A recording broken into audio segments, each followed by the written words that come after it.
നാരായണ. എല്ലാവർക്കും ഹൃദയ നമസ്കാരം. ഗുരുവായൂരപ്പനെയും മമ്മിയൂരപ്പനെയും എടത്തിരത്താവ് ഭഗവതിയും ദേവസ്വം ഗണപതി ഭഗവാനെയും നമസ്കരിക്കണം. ഇവിടെ എത്തിയിട്ടുള്ള ഗുരുവായൂരപ്പന്റെ മുഴുവൻ ഭക്തരെയും സാഷ്ടാംഗം നമസ്കരിക്കണം. വൈശാഖ മാസത്തില് ശ്രീ ഗുരുവായൂരപ്പന്റെ തിരുമുമ്പിൽ ഗോപികാഗീത ദർശനം എന്ന വിഷയത്തിന്മേൽ കുറച്ച് സമയം ഭഗവാനെ കുറിച്ചും ഭഗവാന്റെ തന്നെ സ്വരൂപങ്ങളായിട്ടുള്ള ഗോപസ്ത്രീകളെ കുറിച്ചും സംസാരിക്കാൻ അവസരം ഏറ്റവും ബഹുമാനപ്പെട്ട ഗുരുവായൂർ ദേവസ്വത്തിന്റെ വൈശാഖ മാസാചരണവുമായി ബന്ധപ്പെട്ട് സാധിച്ചു. അത് ഗുരുവായൂരപ്പൻ അനുഗ്രഹമായിട്ട് കണ്ടുകൊണ്ട് അതിനുവേണ്ടി ശ്രമിച്ച ഗുരുവായൂർ ദേവസ്വത്തിലെയും ഒപ്പം ഏറ്റവും പ്രിയപ്പെട്ട നാരായണ നമ്പൂതിരി അദ്ദേഹത്തെയും നന്ദിയോടുകൂടി സ്മരിക്കണം. എനിക്കിവിടെ ഇരിക്കുമ്പോൾ ഒരുപാട് സന്തോഷമുണ്ട്. കൽപ്പത്ര ഓഡിറ്റോറിയത്തിലെ ഒരു പ്രഭാഷണം ഗുരുവായൂരപ്പൻ അനുഗ്രഹം കൊണ്ട് അതിലേറ്റവും വിശേഷപ്പെട്ട ഗോപികാഗീത ദർശനം എന്ന വിഷയമാണുള്ളത്. 1 മണിക്കൂറാണ് ഈ പ്രഭാഷണത്തിന്റെ ദൈർഘ്യമായിട്ടും നിശ്ചയിച്ചിട്ടുള്ളത്. ആ വിഷയത്തിന്റെ മാഹാത്മ്യം ശ്രീമദ് ഭാഗവതത്തില് 29 മുതലുള്ള 5 അധ്യായങ്ങളെ രാസപഞ്ചാധ്യായങ്ങൾ എന്നുള്ള പേരിലാണ് വിളിക്കുകയെന്ന് ചെയ്യുക. 29 മുതൽ 34 വരെ. അതിൽ 31ാമത്തെ അധ്യായമാണ് ഗോപികാഗീതം. ഗോപികാഗീതത്തിന്റെ മഹാത്മ്യം, ഗോപികാഗീതം 18 ശ്ലോകമാണ്. 18,000 ശ്ലോകമാണ് ശ്രീമദ് ഭാഗവതം. ഈ 18,000 ശ്ലോകത്തിൽ ശ്രീമദ് ഭാഗവതത്തിൽ എന്ത് പറഞ്ഞിട്ടുണ്ടോ അതിന്റെ സംക്ഷിപ്താണ് ഗോപികാഗീതം. ഭാഗവതത്തിന്റെ ഹൃദയം എന്ന് പറയാം. അത് പറയാനുള്ള ഒരു വലുപ്പവും എനിക്കില്ല. ഗോപികമാരുടെ പേരുച്ചരിക്കാനുള്ള വലുപ്പം പോലും ഇല്ല എന്നുള്ള നല്ല നിശ്ചയമുണ്ട്. എങ്കിലും ഭഗവാൻ ഏറ്റവും പ്രിയപ്പെട്ട ആ ഗോപസ്ത്രീകളെ ഇന്ന് സമൂഹം കാണുന്ന ഒരു രീതി, അതിനൊരു മാറ്റം വരുത്താൻ ഈ പ്രഭാഷണം കൊണ്ടും എത്രയോ മഹാത്മാക്കൾ നടത്തുന്ന പ്രവർത്തനം കൊണ്ടൊക്കെ സാധിക്കുമെങ്കിൽ അത് വളരെ ഗുരുവായൂരപ്പന് നമുക്ക് ചെയ്തു കൊടുക്കാൻ പറ്റുന്ന ഏറ്റവും വിശേഷപ്പെട്ട ഒരു സമ്മാനം അതാണെന്നാണ് എനിക്ക് തോന്നിയിട്ടുള്ളത്. ഗോപികമാർ ആരാണ്, അല്ലെങ്കിൽ കൃഷ്ണഭക്തി എന്താണ് യഥാർത്ഥത്തിൽ എന്ന് തിരിച്ചറിയാൻ ഈ അധ്യായം നിങ്ങളെ സഹായിക്കും. നിത്യപാരായണത്തിന് ഉപയോഗിക്കാൻ സാധിക്കുന്ന ഗ്രന്ഥമാണ്. ആർക്കൊക്കെയാണോ ശ്രീ ഗുരുവായൂരപ്പനെ നേരിട്ട് ആ ഭഗവാന്റെ ദിവ്യരൂപത്തെ കാണണം എന്ന് താല്പര്യമുള്ളത് അവർക്ക് നിത്യജപമായിട്ട് തന്നെ ഗോപികാഗീതം ഉപാസിക്കാം എന്ന് മഹാത്മാക്കൾ പറയാറുണ്ട്. അതിന്റെ ആ ഗോപികാഗീതം വന്ന വഴി മനസ്സിലാക്കുമ്പോൾ അത് വ്യക്തമായിട്ട് മനസ്സിലാവുകയും ചെയ്യും. ഭഗവാനെ എത്ര ശ്രമിച്ചിട്ടും കാണില്ലല്ലോ എന്ന് കരുതുന്ന ആളുകൾ, ഇത്രയും നാൾ കൂടെ ഉണ്ടായിരുന്ന ഭഗവാൻ ഇപ്പൊ എന്റെ കൂടെ ഇല്ലല്ലോ എന്ന് തോന്നലുള്ള ആളുകൾ, ഇവർക്കൊക്കെ തന്നെ ഗോപികാഗീതം നിത്യം ഉപാസിക്കാവുന്നതാണ്. ഗോപികാഗീതത്തിന്റെ മറ്റൊരു വൈശിഷ്ട്യം, ഇത് പാടുന്നത് ഗോപസ്ത്രീകളാണ് എന്നുള്ളതാണ്. കലാകാലങ്ങളായിട്ട് സ്ത്രീകൾക്കുള്ള ഒരു ഭക്തിയെ കേവലം പ്രേമത്തിന്റെയോ കാമത്തിന്റെയോ കുറ്റിയിൽ കൊണ്ടുപോയി കെട്ടുന്ന വളരെ ഒരു മോശം സംസ്കാരം പലയിടത്തും കാണാറുണ്ട്. അത് ഗുരുവായൂരപ്പനോട് ചെയ്യുന്ന ഏറ്റവും വലിയ അപരാധമാണ്. ഗോപികമാരുടെ ഭക്തിയെ കേവല പ്രേമായിട്ടും കേവലം കാമത്തിന്റെയും പേരിൽ അതിനെ ചിത്രീകരിക്കുക എന്ന് പറയുന്നത് ഭാഗവത ധർമ്മം അതൊരിക്കലും അനുവദിക്കുന്നില്ല. ആത്മസാക്ഷാത്കാരത്തിന്റെ, ശരണാഗതിയുടെ, നവധാഭക്തിയിൽ പ്രഹ്ലാദൻ പറഞ്ഞു വെക്കുന്ന ആത്മനിവേദനത്തിന്റെ ഏറ്റവും ഉത്കൃഷ്ടമായിട്ടുള്ള രൂപമാണ് ഗോപികാഗീതം. കഴിഞ്ഞ ഏപ്രിൽ 30 നരസിംഹ ജയന്തി. ആ നരസിംഹസ്വാമിയെ പ്രത്യക്ഷീകരിക്കാൻ നമ്മളെ സഹായിച്ച സാക്ഷാൽ ഭക്തപ്രഹ്ലാദൻ നവധാഭക്തി അതിനെക്കുറിച്ച് സംസാരിക്കുന്നുണ്ട് ഭാഗവതത്തിൽ. ശ്രവണം കീർത്തനം വിഷ്ണു, സ്മരണം പാദസേവനം, അർച്ചനം വന്ദനം ദാസ്യം, സഖ്യം ആത്മനിവേദനം ആണ്. യഥാർത്ഥത്തിൽ ഈ 9 തരം ഭക്തിയും ഒന്ന് സസൂക്ഷ്മം നിരീക്ഷിച്ചാൽ നമുക്ക് ഈ പറയുന്ന ഗോപികാഗീതത്തിൽ കണ്ടെത്താൻ സാധിക്കും. ഭാഗവതം ആത്യന്തികമായിട്ട് പറഞ്ഞു വെക്കുന്ന ഭക്തി ജ്ഞാന വൈരാഗ്യ ഗുണങ്ങളിലേക്കുള്ള സഞ്ചാരവും ഗോപികാഗീതത്തിൽ വ്യക്തമായി തന്നെ ശ്രീ ശുക ബ്രഹ്മർഷി പരീക്ഷത്തിന് പറഞ്ഞു കൊടുക്കുന്നുണ്ട്. ഇതെല്ലാം അടങ്ങിയ ഈ ഗോപികാഗീതത്തെ 1 മണിക്കൂർ കൊണ്ട് ചിന്തിക്കുക എന്നുള്ളത് ഒരു മഹാസമുദ്രത്തിന്റെ മുമ്പിൽ പകച്ചു നിൽക്കുന്ന ഭാവത്തിൽ മാത്രമേ നമുക്കതിനെ നോക്കിക്കാണാൻ സാധിക്കുള്ളൂ. എങ്കിലും ആ സമുദ്രത്തെ പോലും തരണം ചെയ്യാൻ ശ്രീ ഗുരുവായൂരപ്പൻ അനുഗ്രഹം ഉണ്ടെങ്കിൽ സാധിക്കും എന്നുള്ള വിശ്വാസത്തോടു കൂടി അതിൽ നിന്ന് ഒരു തുള്ളി എടുക്കാനുള്ള ഒരു ശ്രമമാണ് നമ്മൾ നടത്തുന്നത്. ഗോപികാഗീതത്തിന്റെ ഗീതത്തിലേക്കൊക്കെ വരുന്നതിന് മുമ്പ് അത് ഉണ്ടായ പശ്ചാത്തലം പരിശോധിക്കുക എന്നുള്ളതാണ്. കാരണം ഏതൊരു ഗ്രന്ഥവും അത് രൂപീകരിക്കാൻ കാരണമായിട്ടുള്ള പശ്ചാത്തലത്തിന് വലിയ പങ്കാണുള്ളത്. ഭാഗവതം പറയുമ്പോൾ നമ്മൾ പറയാറുണ്ട്, വേദവ്യാസ മഹർഷിയോട് നാരദ മഹർഷി അദ്ദേഹത്തിന് 17 പുരാണങ്ങൾ എഴുതിയിട്ടും ഉണ്ടാവാത്ത ആ സംതൃപ്തി ഉണ്ടാവാൻ ഭക്തിരസപ്രധാനമായിട്ട് ഭാഗവതത്തെ ഉപാസിക്കാനാണ് പറഞ്ഞത്. രത്നാകരനെ വാൽമീകിയാക്കിയിട്ടുള്ള രാമായണത്തിന്റെ പിറവിയും നമുക്കറിയാം. ദൈനംദിനം നമ്മൾ നമ്മുടെ നിത്യജപത്തിന് ഉപയോഗിക്കുന്ന വിഷ്ണു സഹസ്രനാമം ഉണ്ടാവാൻ പോലും ഒരു പശ്ചാത്തലമുണ്ട്. എപ്പോഴാണ് യുധിഷ്ഠിര മഹാരാജാവ് ഭീഷ്മ പിതാമഹന്റെ അടുത്തേക്ക് ചെന്നത്, അദ്ദേഹത്തിന്റെ മനസ്സിലുണ്ടായിരുന്ന വ്യഥകൾ എന്തൊക്കെയാണ്, എല്ലാത്തിന്റെയും പശ്ചാത്തലത്തിന് വലിയ പ്രാധാന്യമുള്ളത്. അതുപോലെ തന്നെ ഗോപികാഗീതം ഉണ്ടാവുന്നതിനും ഒരു പശ്ചാത്തലമുണ്ട്. ആ പശ്ചാത്തലം മനസ്സിലാക്കുമ്പോഴേ യഥാർത്ഥത്തിൽ ഗോപികാഗീതത്തിന്റെ വലിപ്പം അല്ലെങ്കിൽ അതിന്റെ ഗരിമ നമുക്ക് മനസ്സിലാക്കാൻ സാധിക്കുള്ളൂ. ഇത് കേവലം കൃഷ്ണനെ കാണാൻ വേണ്ടി ഗോപസ്ത്രീകൾ പാടിയ ഒരു പാട്ടായിട്ട് കാണാതിരിക്കുക. അതങ്ങനെയല്ല. ഇത് ആത്യന്തികമായിട്ടുള്ള ബ്രഹ്മവിദ്യ അല്ലെങ്കിൽ നിവൃത്തി മാർഗത്തെ തന്നെയാണ് ഗോപികാഗീതത്തിൽ ഗോപസ്ത്രീകൾ ഉപദേശിച്ചിട്ടുള്ളത്.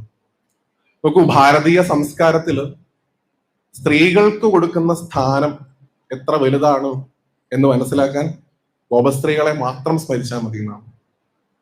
ഗോപസ്ത്രീകളെ സ്മരിക്കുക എന്ന് പറയുന്നത് അത് ഗുരുവായൂരപ്പനെ സ്മരിക്കുന്നതിന് തുല്യമാണ്. അവര് തമ്മിൽ ഭേദഭാവം ഉണ്ടായിരുന്നില്ല. എങ്കിലും നമുക്കൊക്കെ ഉണ്ടാവുന്ന ചില ഗുണങ്ങൾ പല സമയത്തും ഒരു സാധനയുടെ ഒരു സഞ്ചാരത്തിൽ ഒരു സാധകൻ ഉണ്ടാവണ പല വ്യഥകളും ഗോപികാഗീതത്തിൽ ഗോപസ്ത്രീകൾക്ക് വന്നതായിട്ട് ഒരു ലീലയായിട്ട് അവർ കാണിച്ചുന്നുണ്ട്. എനിക്ക് തോന്നുന്നില്ല ഗോപസ്ത്രീകൾക്ക് അങ്ങനെയുള്ള പ്രശ്നങ്ങളൊക്കെ ഉണ്ടായിരുന്നു. അത് നമുക്ക് മനസ്സിലാക്കാൻ വേണ്ടി അവരൊരു ലീല അങ്ങനെ കാണിച്ചു തന്നു എന്ന് മാത്രം. ഭഗവാൻ പലപ്പോഴായിട്ട് ഭഗവാന്റെ ഒരു അപ്രമാദിത്വം ഭാഗവതത്തിൽ പ്രകടാക്കിയിട്ടുണ്ട്. ബ്രഹ്മമോഹനം എന്ന് പറയുന്ന ഒരു ലീലയുണ്ട്. ഭഗവാന്റെ ഗോക്കളെ, കൂട്ടുകാരായിട്ടുള്ള ഗോപന്മാരെ ഒക്കെ തന്നെ ബ്രഹ്മാവ് മറച്ചു കളയുന്ന ഒരു ലീല. ആ സമയത്ത് ഭഗവാൻ ബ്രഹ്മാവിനെ മോഹിപ്പിച്ച ലീലയായിട്ടാണ് അതിൽ പറയുക. ആ സമയത്ത് എത്രയോ ബ്രഹ്മാവിനെ കണ്ട് ബ്രഹ്മാവ് തന്നെ തന്റെ ആ ഒരു തെറ്റ് മനസ്സിലാക്കി ഭഗവാനെ നമസ്കരിക്കുന്നുണ്ട് ഭാഗവതത്തിൽ. ബ്രഹ്മാവിനെ ഭഗവാൻ അവിടെ ജയിച്ചു എന്നാണ്. 2, ഇന്ദ്രനെ ഭഗവാൻ ജയിച്ചിട്ടുണ്ട്. ഗോവർദ്ധന പർവ്വതത്തെ ഉയർത്തിക്കൊണ്ട് പേമാരിയിൽ നിന്ന് ഇന്ദ്രന്റെ ഗർവിനെ ഭഗവാൻ അവസാനിപ്പിക്കുന്നതും ഗോവിന്ദാഭിഷേകം നടത്തുന്നതൊക്കെ നമുക്കറിയാം. പല സമയത്ത് ഇപ്പൊ കാട്ടുതീ ഉണ്ടായ സമയത്ത് ഭഗവാൻ കാട്ടുതീയിൽ നിന്ന് ഗോപന്മാരെ രക്ഷിച്ചതായിട്ട് അഗ്നിദേവനെ ജയിച്ചതായിട്ട് പറയാറുണ്ട്. തന്റെ അച്ഛനെ കാലപുരിക്ക് കൊണ്ടുപോകാനായിട്ട് കാരണക്കാരനായിട്ടുള്ള വരുണനെ ഭഗവാൻ ജയിച്ചതായിട്ട് പറയാറുണ്ട്. ഇങ്ങനെ പല ജാതി ദേവതാ സങ്കല്പങ്ങളെ ഭഗവാൻ ജയിച്ചതായിട്ട് ഇങ്ങനെ കാണുമ്പോ ഒരാൾക്ക് മാത്രം എന്നെ ഈ കൃഷ്ണന് അത്ര പെട്ടെന്ന് പരാജയപ്പെടുത്താൻ സാധിക്കില്ല എന്നുള്ളൊരു ഗർവുണ്ടായി എന്നാണ് അദ്ദേഹത്തിന്റെ ധാരണ. അദ്ദേഹത്തിന്റെ ഒരു കൃപ കൊണ്ടാണ് ഈ ഒരു സൃഷ്ടി സ്ഥിതി സംഹാരങ്ങൾ നടക്കണത് എന്നായിരുന്നു. അദ്ദേഹത്തിന്റെ പേര് കാമദേവൻ എന്നാണ്. ബാക്കിയുള്ളവരെയൊക്കെ എങ്ങനെ ജയിക്കണ ഭഗവാൻ ഈ കാമത്തിൽ മാത്രം കുടുങ്ങിപ്പോവോ, അല്ലെങ്കിൽ എന്നെ തോൽപ്പിക്കാൻ അദ്ദേഹത്തിന് സാധിക്കൂ എന്നൊരു ചിന്ത കാമദേവൻ ഉണ്ടായിരുന്നു എന്നാണ്. അതിന്റെ ഒരു മാറ്റൊരക്കലായിട്ടും ഈ കാമദേവന്റെ ഉള്ളിലുള്ള കാമവിദ്യയും ബ്രഹ്മവിദ്യയും തമ്മിലുള്ള ഒരു മാറ്റൊരച്ച് നോക്കലായിട്ടും ഗോപികാഗീതത്തെ കാണാം. അതിൽ പ്രകടമായി ബ്രഹ്മവിദ്യ വിളങ്ങുന്നതും കാമദേവൻ പരാജയപ്പെടുന്നതും നമുക്ക് കാണാൻ സാധിക്കും. അതിലേക്ക് പോകുമ്പോൾ നമുക്കത് പറയുകയും ചെയ്യാം. പൊതുവിൽ നമ്മളൊക്കെ കാണുന്ന ഒരു കോൺസെപ്റ്റ് ആണ് ഈ ഗോപസ്ത്രീകൾ എന്ന് പറഞ്ഞാൽ തന്നെ ഭഗവാന്റെ കാമുകി സങ്കല്പം എന്നാണ്. ദയവായി ഈ പ്രഭാഷണം കഴിഞ്ഞതിന് ശേഷമെങ്കിലും നിങ്ങൾ ആരും പുറത്തുപോയി ഗോപസ്ത്രീകൾ ഭഗവാന്റെ കാമുകിമാരായിരുന്നു എന്ന് വല്ലാതെ ഉറക്കെ പറയാതിരിക്കുക എന്നൊരു അഭ്യർത്ഥന എനിക്കുണ്ട്. അതിലൂടെ നമ്മൾ പ്രകടമാക്കുന്ന വികാരം നമ്മൾ അറിയാതെ കാമദേവന്റെ മുമ്പിൽ ഭഗവാനെ ഒന്ന് ചെറുതാക്കുന്നുണ്ടോ എന്ന് എനിക്ക് തോന്നിയിട്ടുണ്ട്. കാരണം ഗോപസ്ത്രീകൾക്ക് അങ്ങനെ ഒരു ഭാവം ഉണ്ടായിരുന്നില്ല ഭഗവാനോട്. ഈ ഒരു പശ്ചാത്തലം തുടങ്ങുന്നത് തന്നെ ഗോപസ്ത്രീകൾക്ക് ഭഗവാനെ വേണം എന്നുള്ള അവരുടെ തീക്ഷ്ണമായിട്ടുള്ള ആഗ്രഹത്തിന് സമീപത്ത് അവർ കാർത്യായനി വ്രതം അല്ലെങ്കിൽ കാത്യായനി വ്രതം എന്ന് പറയുന്ന പ്രസിദ്ധമായിട്ടുള്ള വ്രതം അനുഷ്ഠിക്കുന്നു. കാത്യായനി മഹാമായ മഹായോഗിന്യതീശ്വരി നന്ദഗോപസുതം ദേവി പതിമ്മേ ഗുരവേ എന്നുമാണ്. നന്ദഗോപന്റെ മകൻ ഞങ്ങൾക്ക് ഭർത്താവായിട്ട് ലഭിക്കണേ എന്ന് വ്രതമെടുത്തു ഗോപസ്ത്രീകൾ. അങ്ങനെ ആ ഗോപസ്ത്രീകളുടെ വ്രതത്തിന്റെ അവസാനമാണ് ഭഗവാൻ ഈ വസ്ത്രാപഹരണ ലീല നടത്തുന്നത്. വ്രതം പരാജയപ്പെട്ടു എന്ന് പറയുന്നതും അവരുടെ ദേഹാഭിമാനത്തെ ഭഗവാൻ ഇല്ലാണ്ടാക്കുന്നതും. എത്രയെത്ര സത്സംഗങ്ങൾ കേട്ടിട്ടും നമ്മൾ വീണ്ടും ഭഗവാന്റെ വസ്ത്രാപഹരണ ലീലയെ തെറ്റിദ്ധരിക്കുന്നതിലും വിഷമമുണ്ട്. ഞാൻ എല്ലാ പ്രഭാഷണങ്ങളിലും പറയാറുള്ളതാണ്, ഇത് കേട്ടോണ്ടിരിക്കുന്ന ആൾക്കാർ ശ്രോതാക്കളും ഇത് പറയണ ആളൊരു ആചാര്യനും അങ്ങനല്ല. എല്ലാവരും ആചാര്യന്മാരും ആചാര്യകളുമാണ്. നമ്മുടെ കൂടി ഉത്തരവാദിത്താണ് ധർമ്മ സംസ്ഥാപനം. ഭഗവാനെ കുറിച്ചും ഭാരതീയ സങ്കല്പങ്ങളെ കുറിച്ചുള്ള തെറ്റിദ്ധാരണകൾ സമൂഹത്തിൽ ഉണ്ടെങ്കിൽ അത് മാറ്റുക എന്നുള്ളത് നമ്മുടെ ഓരോരുത്തരുടെയും ഉത്തരവാദിത്തം. അതുകൊണ്ട് നമ്മൾ ഓരോരുത്തരും അതിലുകൂടെ ശ്രദ്ധിക്കണം എന്നാണ് ഒന്ന് സൂചിപ്പിച്ച് വെക്കാനുള്ളത്. കാരണം ഇവൻ ഇപ്പൊ നമ്മൾ രാസക്രീഡയെ കുറിച്ച് സംസാരിക്കുമ്പോൾ ആ സമയത്ത് അല്ലെങ്കിൽ വസ്ത്രാപഹരണ സമയത്ത് ഗോപികാഗീതം പാടുന്ന സമയത്ത് പോലും ഭഗവാന്റെ പ്രായമായിട്ട് ഭാഗവത്തിൽ പറയുന്നത് 7 വയസ്സാണ്. 7 വയസ്സ് പ്രായമുള്ള കുട്ടി എന്ന് വെച്ചാൽ നമ്മുടെ ഇന്നത്തെ കാലത്ത് 2ാം ക്ലാസ്സിൽ പഠിക്കണ കുട്ടി. ആ കുട്ടിയാണ് സ്ത്രീകളുടെ നഗ്നത കാണാൻ വേണ്ടി അവരോട് വിവസ്ത്രമായിട്ട് കയറി വരാൻ പറഞ്ഞു എന്ന് നമ്മൾ ആക്ഷേപിക്കുന്നു. ഒരു മനുഷ്യന്റെ ദേഹാഭിമാനം അദ്ദേഹം എപ്പോ അവസാനിപ്പിക്കുന്നോ അപ്പോഴേ അവന് ഭഗവാനിലേക്ക് അടുക്കാൻ സാധിക്കുള്ളൂ എന്ന് ഭഗവാൻ കാണിച്ചു തന്നതാണ് ആ ലീല കൊണ്ട്. എന്തായാലും ആ ലീലയൊക്കെ കഴിഞ്ഞതിന് ശേഷം ഭഗവാൻ അവരെ അനുഗ്രഹിക്കുന്നു. വേണ്ട സമയത്ത് നിങ്ങളുടെ ആഗ്രഹത്തെ ഞാൻ പൂർത്തീകരിച്ചോളാം എന്നാണ്. അങ്ങനെ ഒരു കാലത്ത് ഭഗവാന്റെ യമുനാ തീരത്തുള്ള കദംബ മരത്തിന്റെ മുകളിലിരുന്ന് ഓടക്കുഴൽ വായിക്കുമ്പോൾ ഭഗവാന്റെ ഈ ഓടക്കുഴൽ നാദം വേണുഗീതത്തെ കുറിച്ചൊക്കെ ഭാഗവത്തിൽ വളരെ വിശദമായിട്ട് പറഞ്ഞിട്ടുണ്ട്. ആ വേണുഗീതം കേട്ട് ഗോപസ്ത്രീകൾ അവരുടെ എല്ലാ തരത്തിലുള്ള പാതിവൃത്യ ധർമ്മങ്ങളും മാറ്റിവെച്ചുകൊണ്ട് ഭഗവാന്റെ അടുത്തേക്ക് ഓടിയെത്തി എന്നാണ്. നമ്മൾ കരുതുന്നത് പോലെ ഭഗവാൻ നിങ്ങൾ വരാൻ വേണ്ടി ഞാൻ കാത്തിരിക്കുകയായിരുന്നു എന്നുള്ള മെന്റാലിറ്റിയിലല്ല അവിടെ ഇരുന്നിരുന്നത്. കൃത്യമായിട്ട് ഭാഗവത്തിൽ കാണാം, ഭഗവാൻ അവരെ തിരിച്ച് വ്രജത്തിലേക്ക് പറഞ്ഞയക്കുന്നു. ഒപ്പം തന്നെ പതിവ്രതാധർമ്മം ഉപദേശിക്കുന്ന കൃഷ്ണനെ നിങ്ങൾക്ക് ഭാഗവത്തിൽ കാണാം. ഒരു ഉത്തമയായിട്ടുള്ള ഭാര്യ എങ്ങനെ ആയിരിക്കണം എന്ന് ഭാഗവതം പറയണതാണ്. ഭാഗവത്തിൽ പറയണത് എത്രയൊക്കെ ക്രൂരനാണെങ്കിലും, എത്രയൊക്കെ ദുഷ്ടനാണെങ്കിലും, എത്രയൊക്കെ നീചനാണെങ്കിലും അയാളുടെ ശുശ്രൂഷ എന്ന് പറയണത് ഭാര്യയുടെ ധർമ്മമാണ് എന്നാണ്. എപ്പോഴും ഭർത്താവിനോട് ചേർന്നിരിക്കേണ്ടവളാണ് ഭാര്യ എന്ന് ഗോപസ്ത്രീകളോട് ഭഗവാൻ പറയുന്നുണ്ട്. ഭഗവാൻ കണ്ടീഷൻസ് വെച്ചാ പറയണ. ഈവൻ ഒരു പകർച്ചവ്യാധി ഉള്ള ആളാണ് ഭർത്താവ് എന്നുണ്ടെങ്കിൽ പോലും ദൂരെ ഇരുന്നുകൊണ്ട് ഭർത്താവിനെ സേവിച്ചോളണം എന്നാണ്. അല്ലാണ്ട് അപ്പോഴും പോരാൻ പാടില്ല. കുറച്ച് കടന്ന് ഭഗവാൻ പറയുന്നുണ്ട് ഭാഗവത്തിൽ. ദുർമാർഗിയായിട്ടുള്ള ഭർത്താവാണെങ്കിൽ പോലും ഉപേക്ഷിക്കാൻ പാടില്ല എന്ന് തന്നെയാണ് പറഞ്ഞിട്ടുള്ളത്. ഇന്നത്തെ കാലത്ത് അങ്ങനെയൊക്കെ പറഞ്ഞു കഴിഞ്ഞാൽ ബുദ്ധിമുട്ടാണെന്ന് അറിയാം. എങ്കിലും ഭാഗവത്തിൽ പറഞ്ഞത് ഞാൻ പറഞ്ഞു എന്നേ ഉള്ളൂ. എന്തായാലും അവർക്ക് ഭഗവാന്റെ ഗംഭീരമായിട്ടുള്ള ഒരു ഉപദേശം കൊടുക്കുന്നു. നിങ്ങൾ നിങ്ങളുടെ ഭർത്താക്കന്മാരുടെ അടുത്തേക്ക് തിരിച്ചു പോകും. നിങ്ങൾ പോയി നിങ്ങളുടെ തൊഴുത്തുകളിലുള്ള ഗോക്കളെയും പശുക്കുട്ടികളെയൊക്കെ പരിപാലിക്കും. അതാണ് നിങ്ങളുടെ ധർമ്മം എന്ന് ഭഗവാൻ അവരെ ബോധവൽക്കരിക്കുന്നു ആദ്യം. ഈ സമയത്ത് ഗോപസ്ത്രീകൾ ഭഗവാൻ കൊടുക്കുന്ന ഒരു മറുപടി ഉണ്ട്. ഇങ്ങനെ ഭഗവാൻ അങ്ങട് മറുപടി കൊടുക്കണ രംഗങ്ങൾ ഭാഗവത്തിൽ എപ്പോഴൊക്കെ വരുന്നുണ്ടോ അപ്പോഴൊക്കെ ഒന്ന് ശ്രദ്ധിച്ചു വായിക്കുന്നത് വളരെ നല്ലതാണ്. കാരണം കൃഷ്ണനോട് അങ്ങട് കയറി സംസാരിക്കുന്നു. രുക്മിണി സ്വയംവരം കാണാൻ മാത്രം താല്പര്യപ്പെടുന്ന നമ്മുടെ ഇന്നത്തെ സോക്കോൾഡ് ആധ്യാത്മിക വിഭാഗത്തിൽപ്പെട്ട പല ആളുകളും അത് കഴിഞ്ഞ് മനഃപൂർവ്വം തിരസ്കരിക്കുന്ന ഒന്നാണ് കർഹിജിത് അധ്യായം. എന്താണ് രുക്മിണി ദേവിയുടെ വലിപ്പം, അല്ലെങ്കിൽ രുക്മിണി ദേവി ആരായിരുന്നു, രുക്മിണി ദേവിയുടെ ജ്ഞാനം, ഭഗവാനെ എങ്ങനെയാണ് രുക്മിണി കണ്ടിരുന്നത് എന്നുള്ളതൊക്കെ കൃത്യമായിട്ട് മനസ്സിലാക്കണമെങ്കിൽ ആ അധ്യായം വായിക്കണം. അതുകൊണ്ട് ഗോപസ്ത്രീകൾ ഭഗവാനോട് പറയുന്ന മറുപടിക്കും ഭാഗവതത്തിൽ വലിയ സ്ഥാനമുള്ളത്.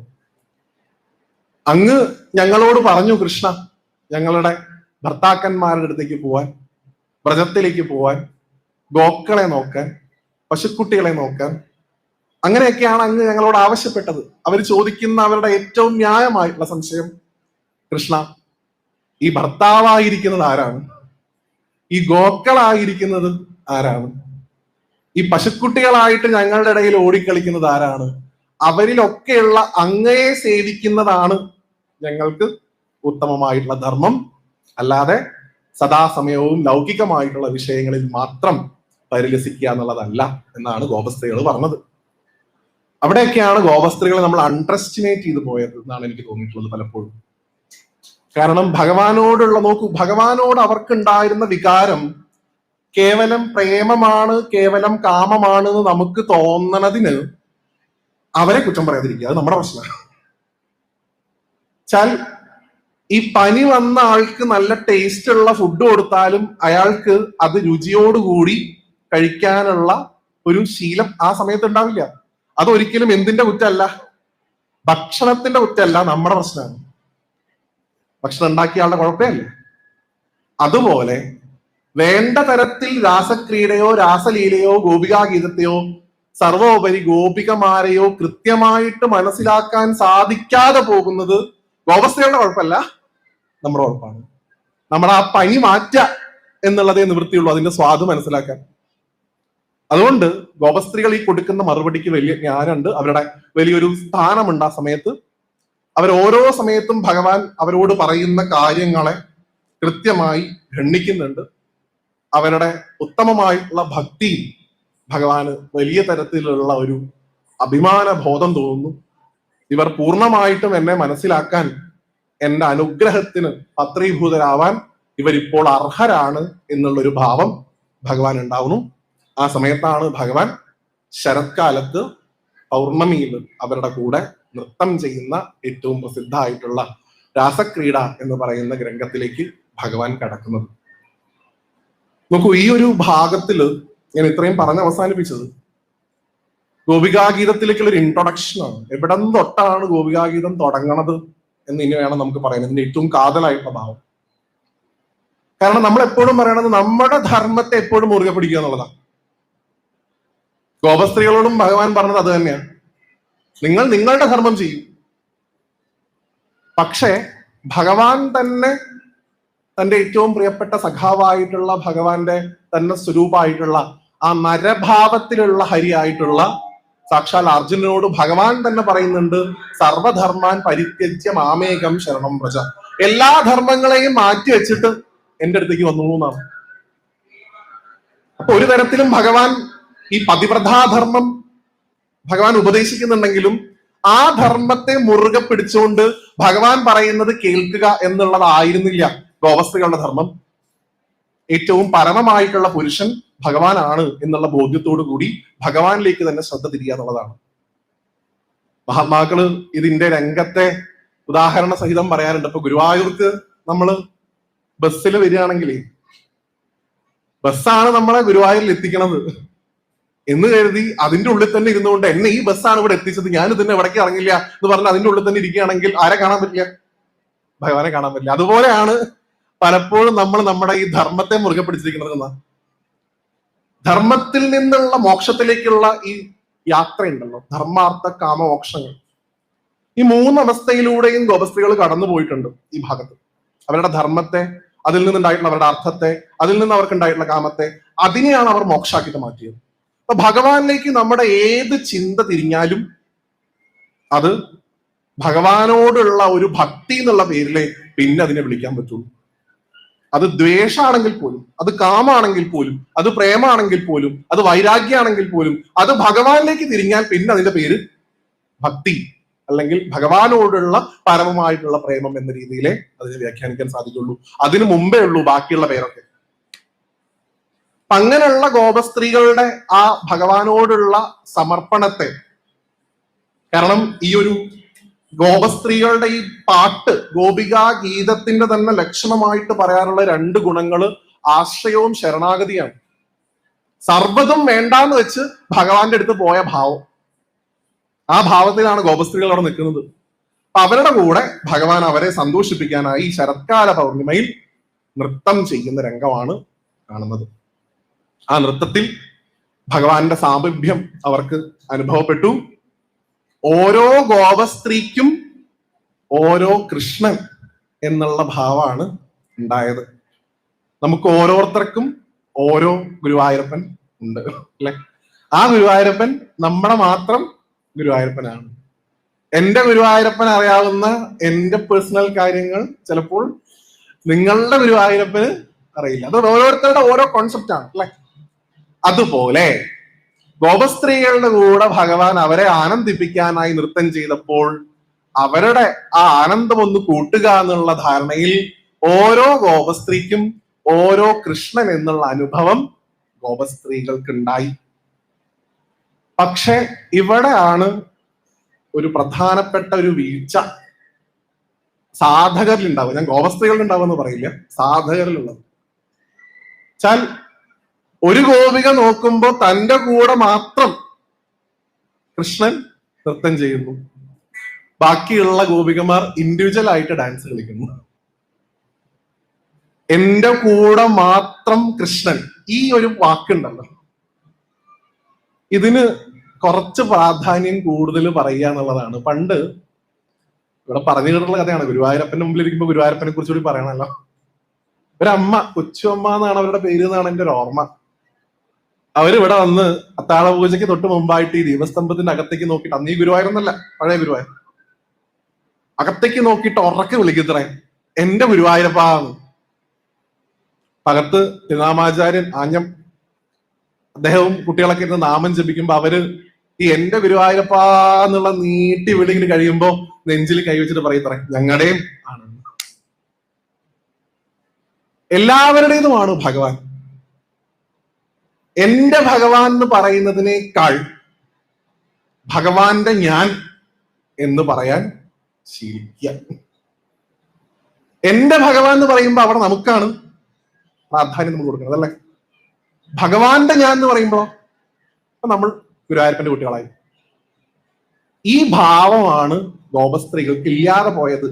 ഒരു പരിധി വരെ നമ്മളെ മനസ്സിലാക്കാൻ വേണ്ടി അവരില്ലാത്ത പോലെ അഭിനയിച്ചതെന്ന് ഞാൻ പറയും. ഞാൻ ഗോപസ്ത്രീകൾക്ക് എതിരായിട്ട് ഒരു വാക്ക് പോലും ഈ പ്രഭാഷണം സംസാരിക്കില്ല, കാരണം ഗുരുവായൂരപ്പന്റെ മുമ്പിലായിരിക്കണം. ഇപ്പോഴാണെങ്കിൽ ആ നരസിംഹ ജയന്തിക്ക് ആ നരസിംഹത്തിന്റെ പ്രതിമയൊക്കെ വീണ്ടും അവിടെ വെക്കുകയും ചെയ്തിട്ടുണ്ട്. ആ സമയത്ത്, ഈ ത്രിസന്ധ്യ സമയത്ത് ഞാൻ ഗോപസ്ത്രീകളെ കുറ്റം പറഞ്ഞാൽ നാരായണ. ഒരു ഗോപസ്ത്രീക്ക് തോന്നുന്നു തൻ്റെ അടുത്ത് മാത്രമേ ആരുള്ളൂ, കൃഷ്ണനുള്ളൂ എന്ന് വെച്ചാൽ ഇത് ഒരു ഗോപസ്ത്രീക്ക് അല്ല തോന്നിയത്, എല്ലാ ഗോപസ്ത്രീക്ക് ഇതന്നെ തോന്നി. എന്റെ സൗന്ദര്യത്തിൽ, എന്റെ ഭക്തിയിൽ, എന്റെ സമർപ്പണത്തിൽ കൂടുതൽ ആകർഷണനായിട്ടുള്ള കൃഷ്ണൻ എനിക്ക് മാത്രം വശപ്പെട്ടിരിക്കുന്നു. അതുകൊണ്ട് ഇനിയുള്ള സമയത്തൊക്കെ നമുക്ക് പതുക്കെ എന്റെ ഗുരുവായൂരപ്പാന്നും ഉറക്കെ ഞങ്ങളുടെ ഗുരുവായൂരപ്പാന്നും പറയാൻ സാധിക്കട്ടെ. ഓരോ ഗോപസ്ത്രീക്കും ഓരോ കൃഷ്ണൻ എന്നുള്ള അനുഭവം യഥാർത്ഥമായിരുന്നു.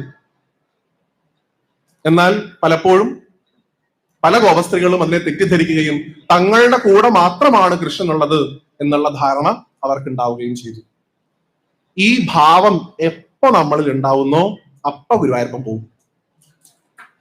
ഞാൻ എന്നുള്ള ഭാവത്തെ ഇത്ര തിരസ്കരിക്കുന്ന ഒരു മൂർത്തി ശ്രീ ഗുരുവായൂരപ്പനെ പോലെ വേറൊരാളില്ല. ഞാൻ എന്ന ഭാവം ഇല്ലാണ്ടാക്കാനാണ് ഭഗവാൻ ഓരോ സമയത്തും ഓരോ ലീലകൾ എടുത്തിട്ടുള്ളത്.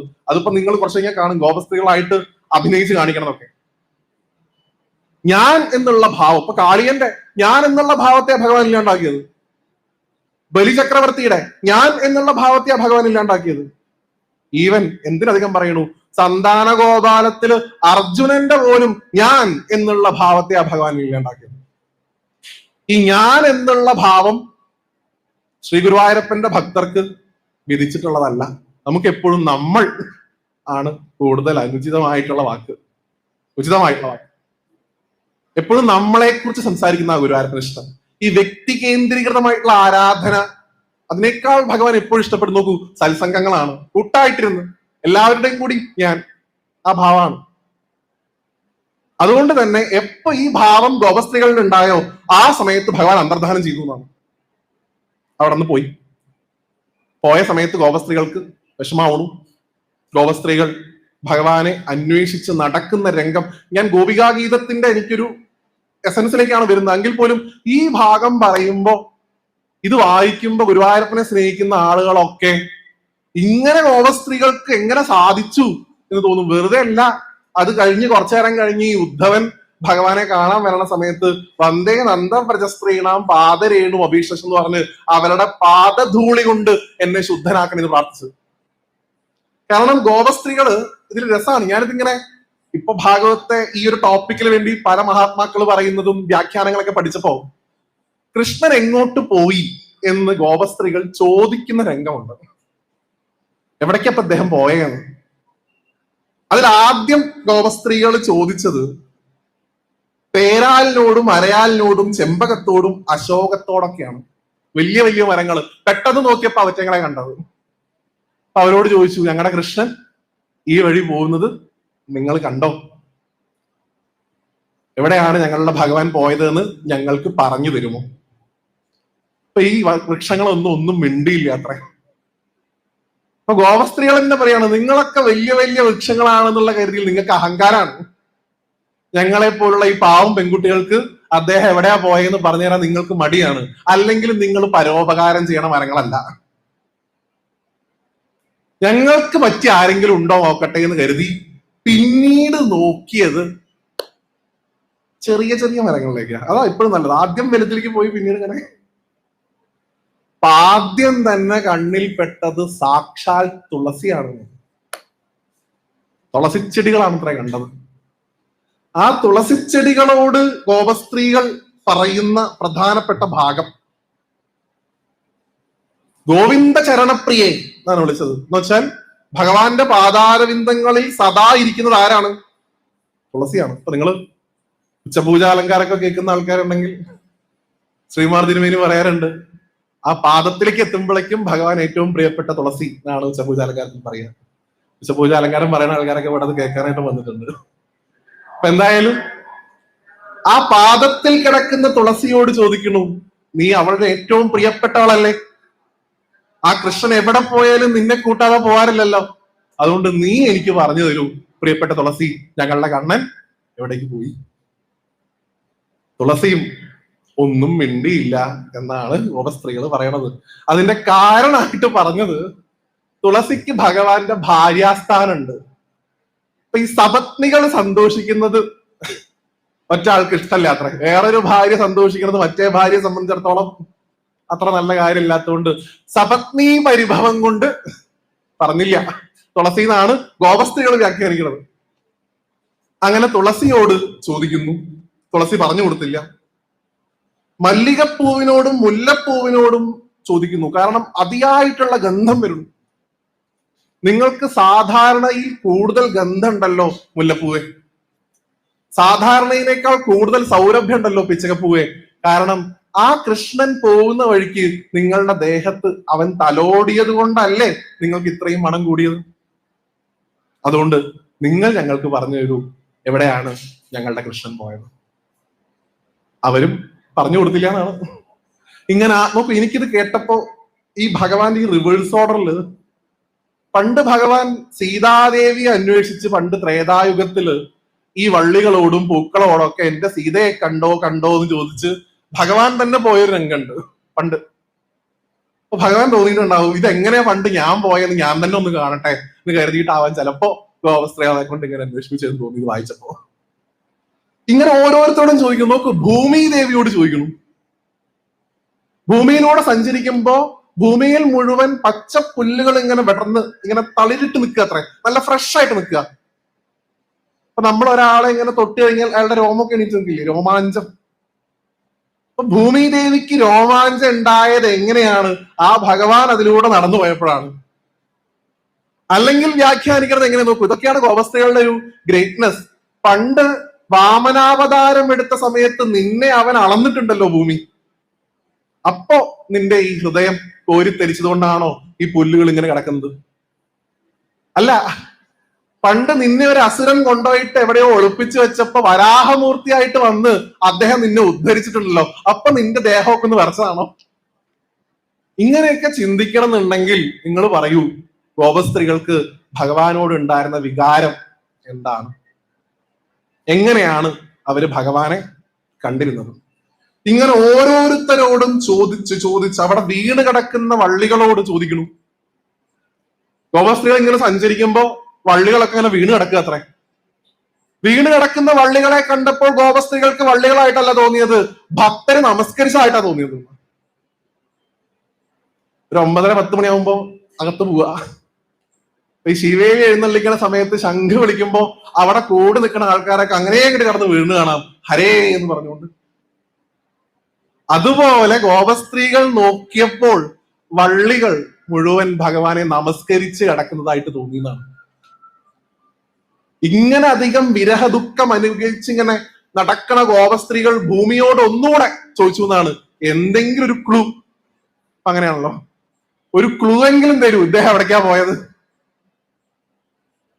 ആ സമയത്ത് ഭൂമി ദേവി കാണിച്ചു കൊടുക്കുന്നു, ഭഗവാന്റെ പാദമുദ്രകളെ കാണിച്ചു കൊടുത്തു. ഭഗവാന്റെ പാദമുദ്രയാണ് അത് എന്ന് പറയാൻ അതിൽ ഭഗവാന്റെ പാദത്തിലുള്ള ചിഹ്നങ്ങൾ ധ്വജം, പത്മം, അങ്കുശം, യവം, ചക്രം, ഇത്രയും അടയാളങ്ങളുണ്ട് ഭഗവാന്റെ പാദത്തിൽ നിന്നാണ്. അപ്പൊ പാദമുദ്രയിൽ ഈ അടയാളങ്ങൾ കണ്ടതുകൊണ്ട് ഭഗവാന്റെ പാദങ്ങളാണ് അത് എന്ന് മനസ്സിലായി. ഇവിടെ നമുക്കൊരു ബ്രേക്ക് എടുക്കേണ്ട ആവശ്യമുണ്ട്.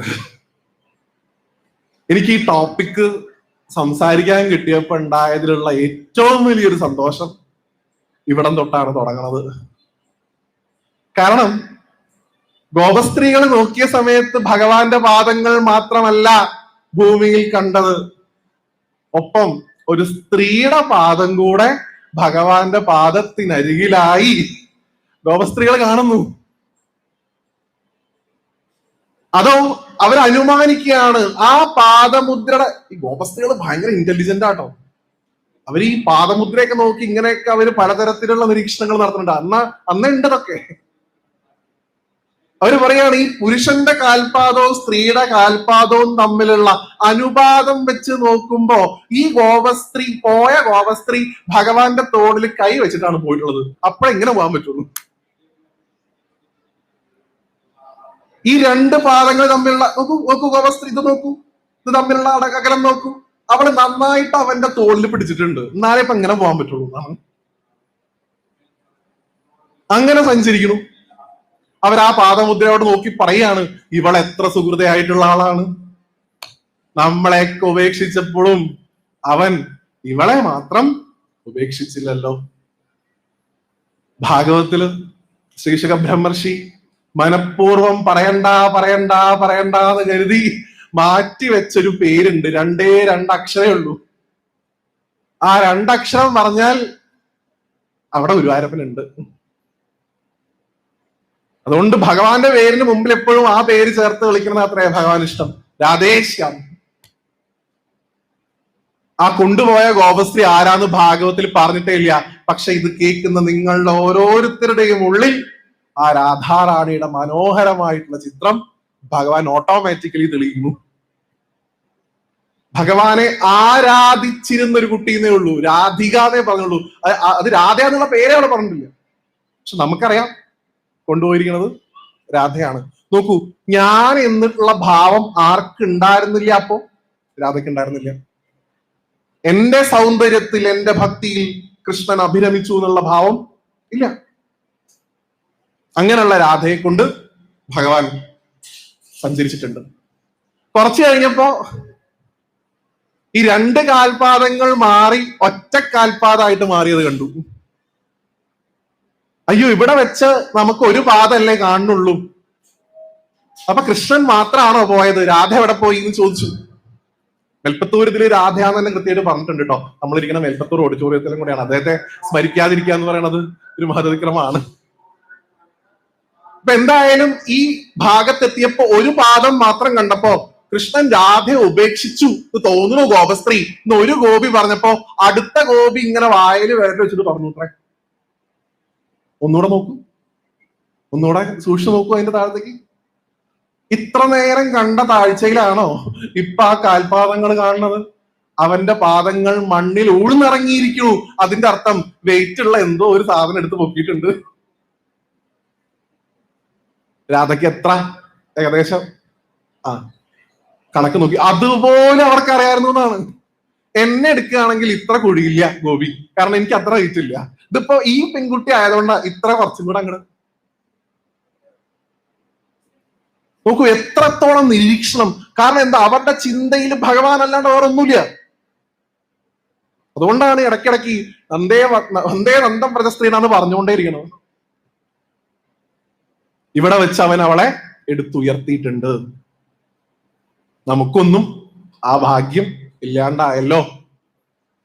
ഞാനിത് പറയാൻ കാരണം നമുക്കെല്ലാവർക്കും ഗുരുവായൂരപ്പൻ നമ്മളെ എടുക്കണം എന്നാണല്ലോ നമ്മുടെ ആഗ്രഹം, അല്ലെ?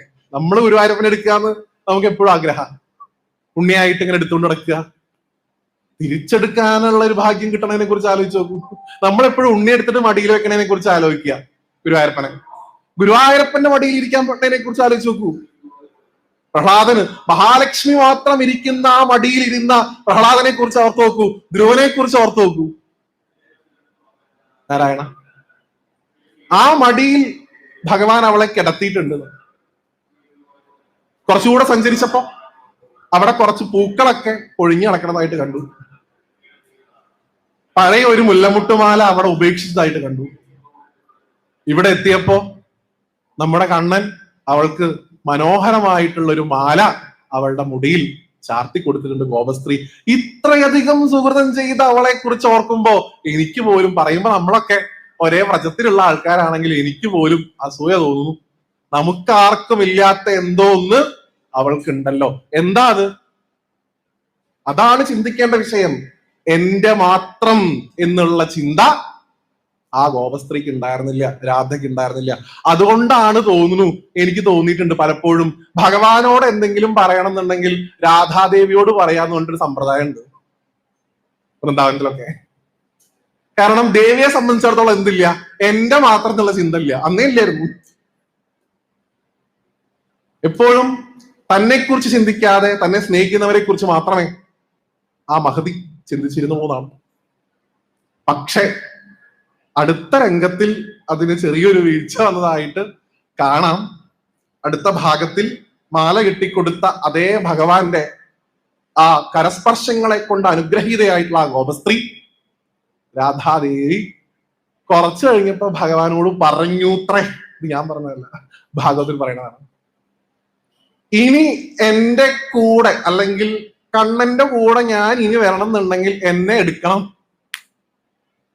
ഒരു വട്ടം എടുത്തു, മാല കെട്ടിക്കൊടുത്തു, ഒപ്പം കൊണ്ടതൊക്കെ ചെയ്തെങ്കിലും ഇപ്പൊ പറഞ്ഞ വാചകം മാറിപ്പോയി. ഇപ്പൊ പറഞ്ഞത് എങ്ങനെ വെച്ചാൽ, എന്നെ ഇനിയും കൂടെ കൊണ്ടുപോകണം എന്നുണ്ടെങ്കിൽ എന്നെ എടുക്കണം എന്ന് പറഞ്ഞു. അത് തമ്മിൽ വ്യത്യാസമുണ്ട്. ഇനിയും ഞാൻ കൂടെ വരണം എന്നുണ്ടെങ്കിൽ എന്നെ എടുക്കണം. അവിടെ ഏത് ശബ്ദം ഉറക്കെ കേട്ടത്? ഞാൻ. അതിനെന്താ ഇങ്ങോട്ട് പോന്നോളൂ എന്ന് പറഞ്ഞു അത്രേ. എണീറ്റു, ചുമലിൽ പിടിച്ചപ്പോ പോയി, അങ്ങനെ വീണു എന്നാണ്. അത് ചില വ്യാഖ്യാനങ്ങളിൽ എനിക്കിഷ്ടപ്പെട്ട വ്യാഖ്യാനം തല്ല.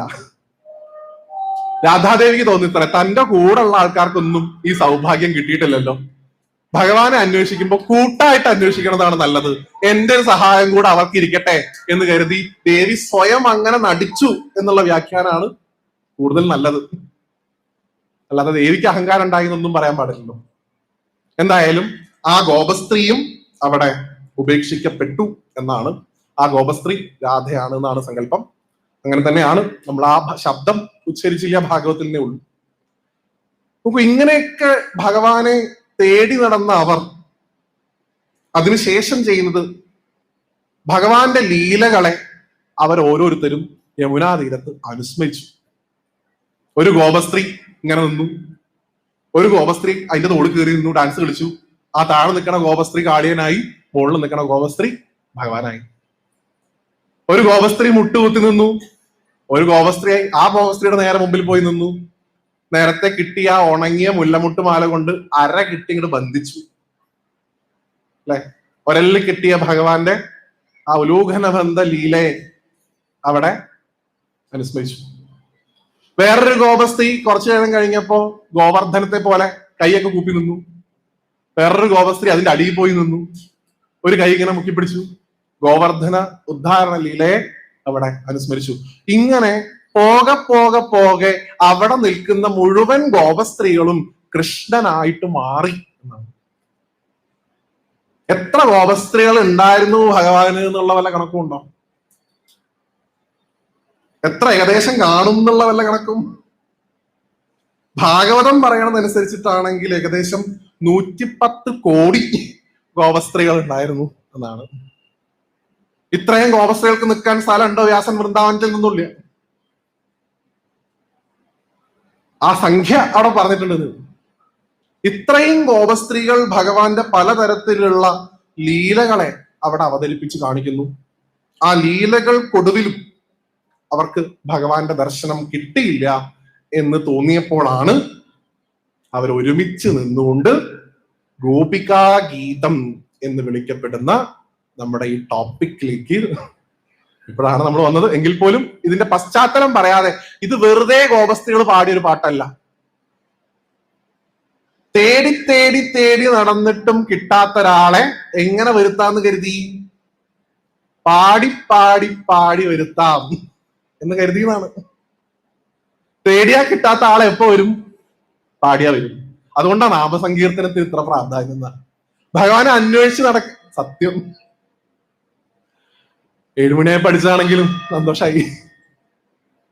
നമ്മൾ ഭഗവാനെ തേടി അങ്ങോട്ട് നടക്കുകയാണെങ്കിൽ നമ്മൾ അന്വേഷിച്ച് നടക്കണം എന്നാ.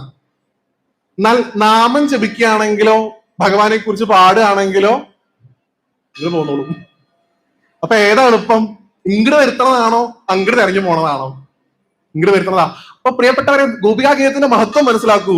നമ്മൾക്ക് ഓരോരുത്തർക്കും ഗുരുവായൂരപ്പനെ കൊണ്ടെന്ന് തരാൻ പ്രാപ്തിയുള്ളതാണ് ഈ 31-ാമത്തെ അധ്യായം ഭാഗവത്തിൽ, ദശമസ്കന്ധത്തിൽ.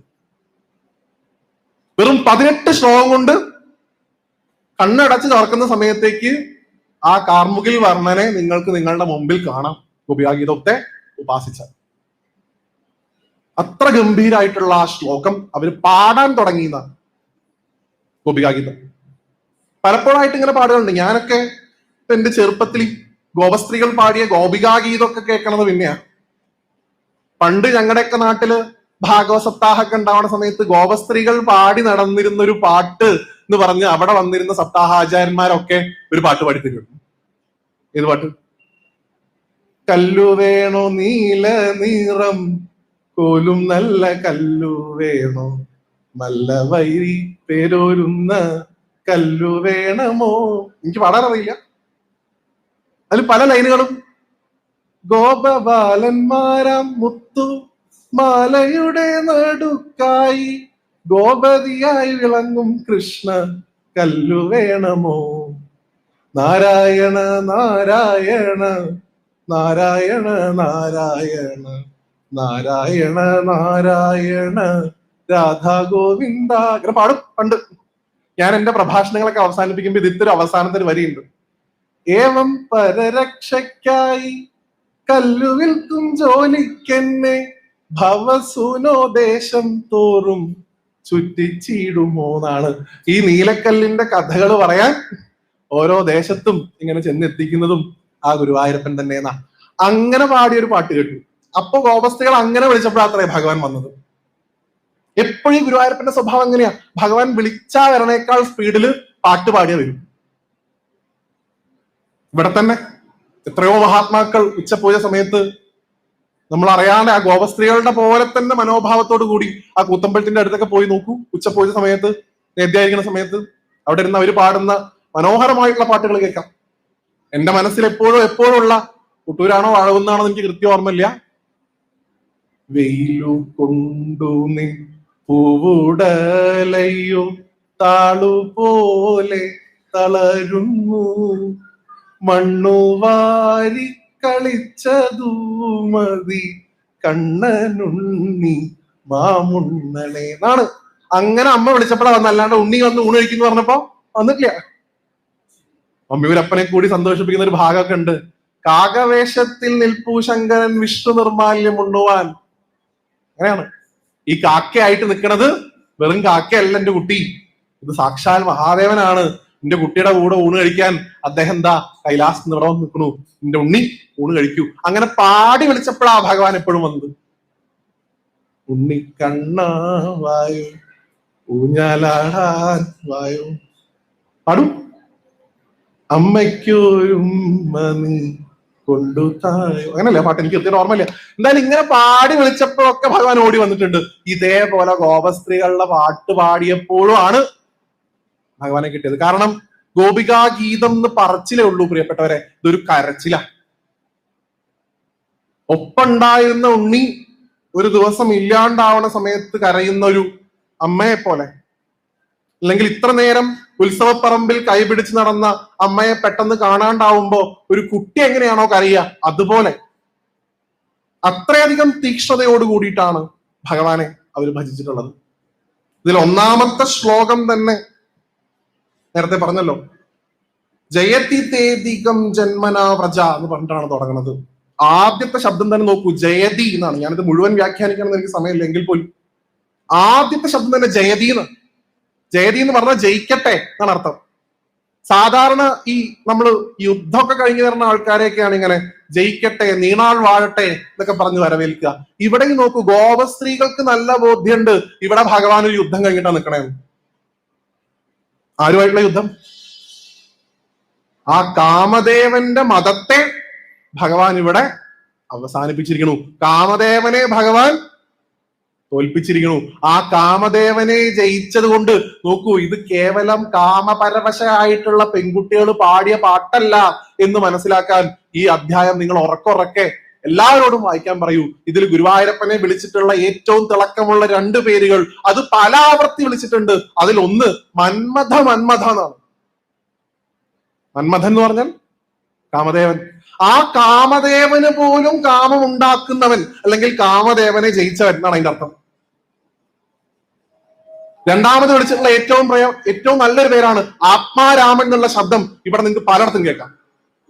ചാൽ അവനവനിൽ രമിക്കുന്നവൻ, അവന് വേറൊരാളെ രമിക്കാൻ ആവശ്യമില്ല. ഗോപസ്ത്രീകളിൽ ഭഗവാൻ രമിച്ചു എന്ന് പറയരുത്, കാരണം ഭഗവാൻ ആത്മാരാമനാണ്. അങ്ങനെ ഒരാൾക്ക് മറ്റൊരാളുടെ സഹായം ആവശ്യമില്ല. അതുകൊണ്ട് തന്നെ ആ ജയത്തി ശബ്ദം കൊണ്ട് ഭഗവാൻ കാമദേവനെ ജയിച്ചു എന്നുള്ള ഭാവത്തിൽ പറയുന്നു. ഇവിടെ കൃത്യമായിട്ട് ശ്രയത ഇന്ദിര ശശ്വതദ്രഹി എന്നുള്ള ഭാവത്തില് സാക്ഷാൽ ലക്ഷ്മി ദേവിയുടെ സാന്നിധ്യം എപ്പോഴും ഞങ്ങളുടെ കൂടെ ഉണ്ട് എന്നാണ് ഈ വ്രജത്തില്. അങ്ങിങ്ങനെ വന്നതിൽ പിന്നെ ഇവിടെ ഒന്നിനൊരു കുറവുണ്ടായിട്ടില്ല. കാരണം അങ്ങിരിക്കുന്നിടത്തെ ആരിയ്ക്കുള്ളൂ? ലക്ഷ്മി ഇരിക്കുള്ളൂ എന്നാണ്. അമ്മയെ കുറിച്ച് പൊതുവിൽ പറയാറുള്ളത് അമ്മ അസ്ഥിരയാണെന്നാണ്. ലക്ഷ്മി ആരുടെ കൂടെയും അധിക സമയം സ്ഥിരമായിട്ടിരിക്കില്ല അത്ര. പക്ഷെ ആ ഭഗവതി സദാസമയവും ഒരു സ്ഥലത്ത് സ്ഥിരമായിട്ട് സാന്നിധ്യം ചെയ്യുന്നു. എവിടെ? ആ വിഷ്ണുപാദത്തിങ്കലാണ്. അവിടെ നിന്ന് അമ്മ എവിടെ എണീറ്റ് പോയിട്ടില്ല. ഏത് സമയവും അമ്മയ്ക്ക് താല്പര്യം അവിടെ ഇരിക്കാനാണ്. അപ്പൊ അമ്മയെപ്പോലും സ്വീകരിക്കണം എന്നുള്ള താല്പര്യമുള്ള ആളുകൾ നിരന്തരം ഉപാസിക്കേണ്ടത് എന്തിനെയാണെന്ന് ഗോപസ്ത്രീകൾ പറയുന്നു. ഗുരുവായൂരപ്പ അങ്ങയുടെ ഈ പാതാരവിന്ദങ്ങളെ അല്ലേ. കാരണം അങ്ങിവിടെ വന്നപ്പോ തൊട്ട് ആരിവിടെ ഉണ്ട്? ലക്ഷ്മി ഉണ്ട്. പിന്നെ ഞങ്ങൾ എന്തിനാണ് വീണ്ടും അങ്ങേ അല്ലാത്തൊരു ലക്ഷ്മിയെ സ്മരിക്കുന്നത്? നമ്മൾ ഏറ്റവും കൂടുതൽ ഈ സനാതന ധർമ്മത്തിലുള്ള ഏറ്റവും മഹത്തരമായിട്ടുള്ള ചിന്താ പദ്ധതികളിൽ ഒന്നായിട്ട് നമ്മൾ പറയുന്നതാണ്. അതാണ് അതിന്റെ മഹത്വം. അതിൽ കവിഞ്ഞതായിട്ട് സനാതന ധർമ്മത്തിൽ ഒന്നുമില്ല എന്ന് എനിക്ക് തോന്നിയിട്ടുണ്ട്. നമ്മളിൽ ഈശ്വരനെ കാണാൻ പഠിപ്പിക്കുന്ന സംസ്കാരം നമ്മുടേത്. ഗുരുവായൂർ നമ്മളിരിക്കുന്നത്. എഴുത്തച്ഛന്റെ മനോഹരമായിട്ടുള്ള വാക്കുകളുണ്ടല്ലോ, യാതൊന്നു കാൺമതത് നാരായണ പ്രതിമ, യാതൊന്നു കേൾപ്പതത്, യാതൊന്നു ചെയ്പതത്, യാതൊന്നതൊക്കെ ഹരി നാരായണായ നമ. സർവ്വതിലും ഭഗവാൻ.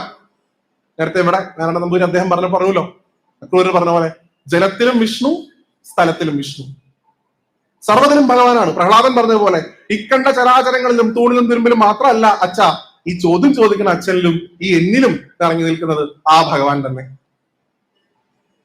ഈ ഭാവം ഗോപസ്ത്രീകൾക്ക് ഉണ്ടായിരുന്നു. അതുകൊണ്ടാണ് ഞാൻ പറഞ്ഞത്, വെറുതെ ഒന്നും അവരെ ഇങ്ങനെ കുറച്ച് കാണാതിരിക്കുക. ഈ ഗോപികാ ഗീതത്തിൽ തന്നെ 4-ാമത്തെ ശ്ലോകം നിങ്ങൾ എപ്പോഴും ഒന്ന് ഉറക്കെ ജപിക്കേണ്ട ശ്ലോകമാണത്. ഇത് മുഴുവൻ പറയാൻ എനിക്ക് സമയമില്ലാത്തതുകൊണ്ടാ ഓരോ ഭാഗം ഇങ്ങനെ കൊട്ടിത് പോണേ. നഖലു ഗോപികാ നന്ദനോ ഭവാൻ അഖില ദേഹിന മന്ദരാത്മദൃക് വിഘന സാർത്തിയോ വിശ്വഗുപ്തയെ സഖ ഉദയിവാൻ സാത്വതാം കുലേ എന്നാണ്. എന്ന് വെച്ചാൽ അതിന്റെ അർത്ഥം വലിയ ഡെക്കറേഷൻ ഒന്നും വേണ്ട, വലിയ ട്രാൻസ്ലേഷൻ ഒന്നും വേണ്ടാത്തന്നെ മനസ്സിലാക്കാവുന്നേ ഉള്ളൂ.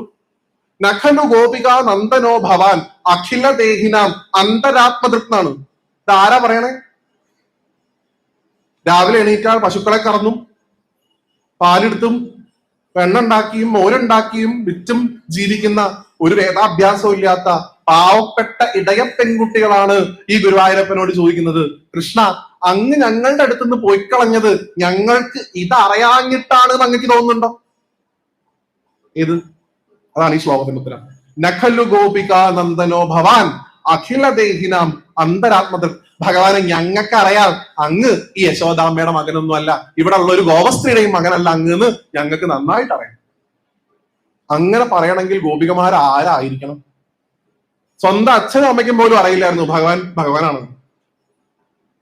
അതുകൊണ്ടാണ് ഈ പൂതന ഭഗവാനെ കട്ടുകൊണ്ടുപോയിട്ട് ഉപേക്ഷിച്ച സമയത്ത് ഈ ഗോപസ്ത്രീകളൊക്കെ പോയിട്ട് ഭഗവാന്റെ പേടി മാറ്റിയൊരു രംഗം ഭാഗവത്തിൽ വിശദീകരിക്കുന്നു. ഇത്തിരി ഗോമൂത്രമൊക്കെ എടുത്തത് പശുവിന്റെ വാലും കൊണ്ട് 4 അടിയും. കാരണം ഇത് ഭഗവാനാണ് എന്നുള്ള ബോധ്യമൊന്നും അവർക്ക് ഉണ്ടായിരുന്നില്ല.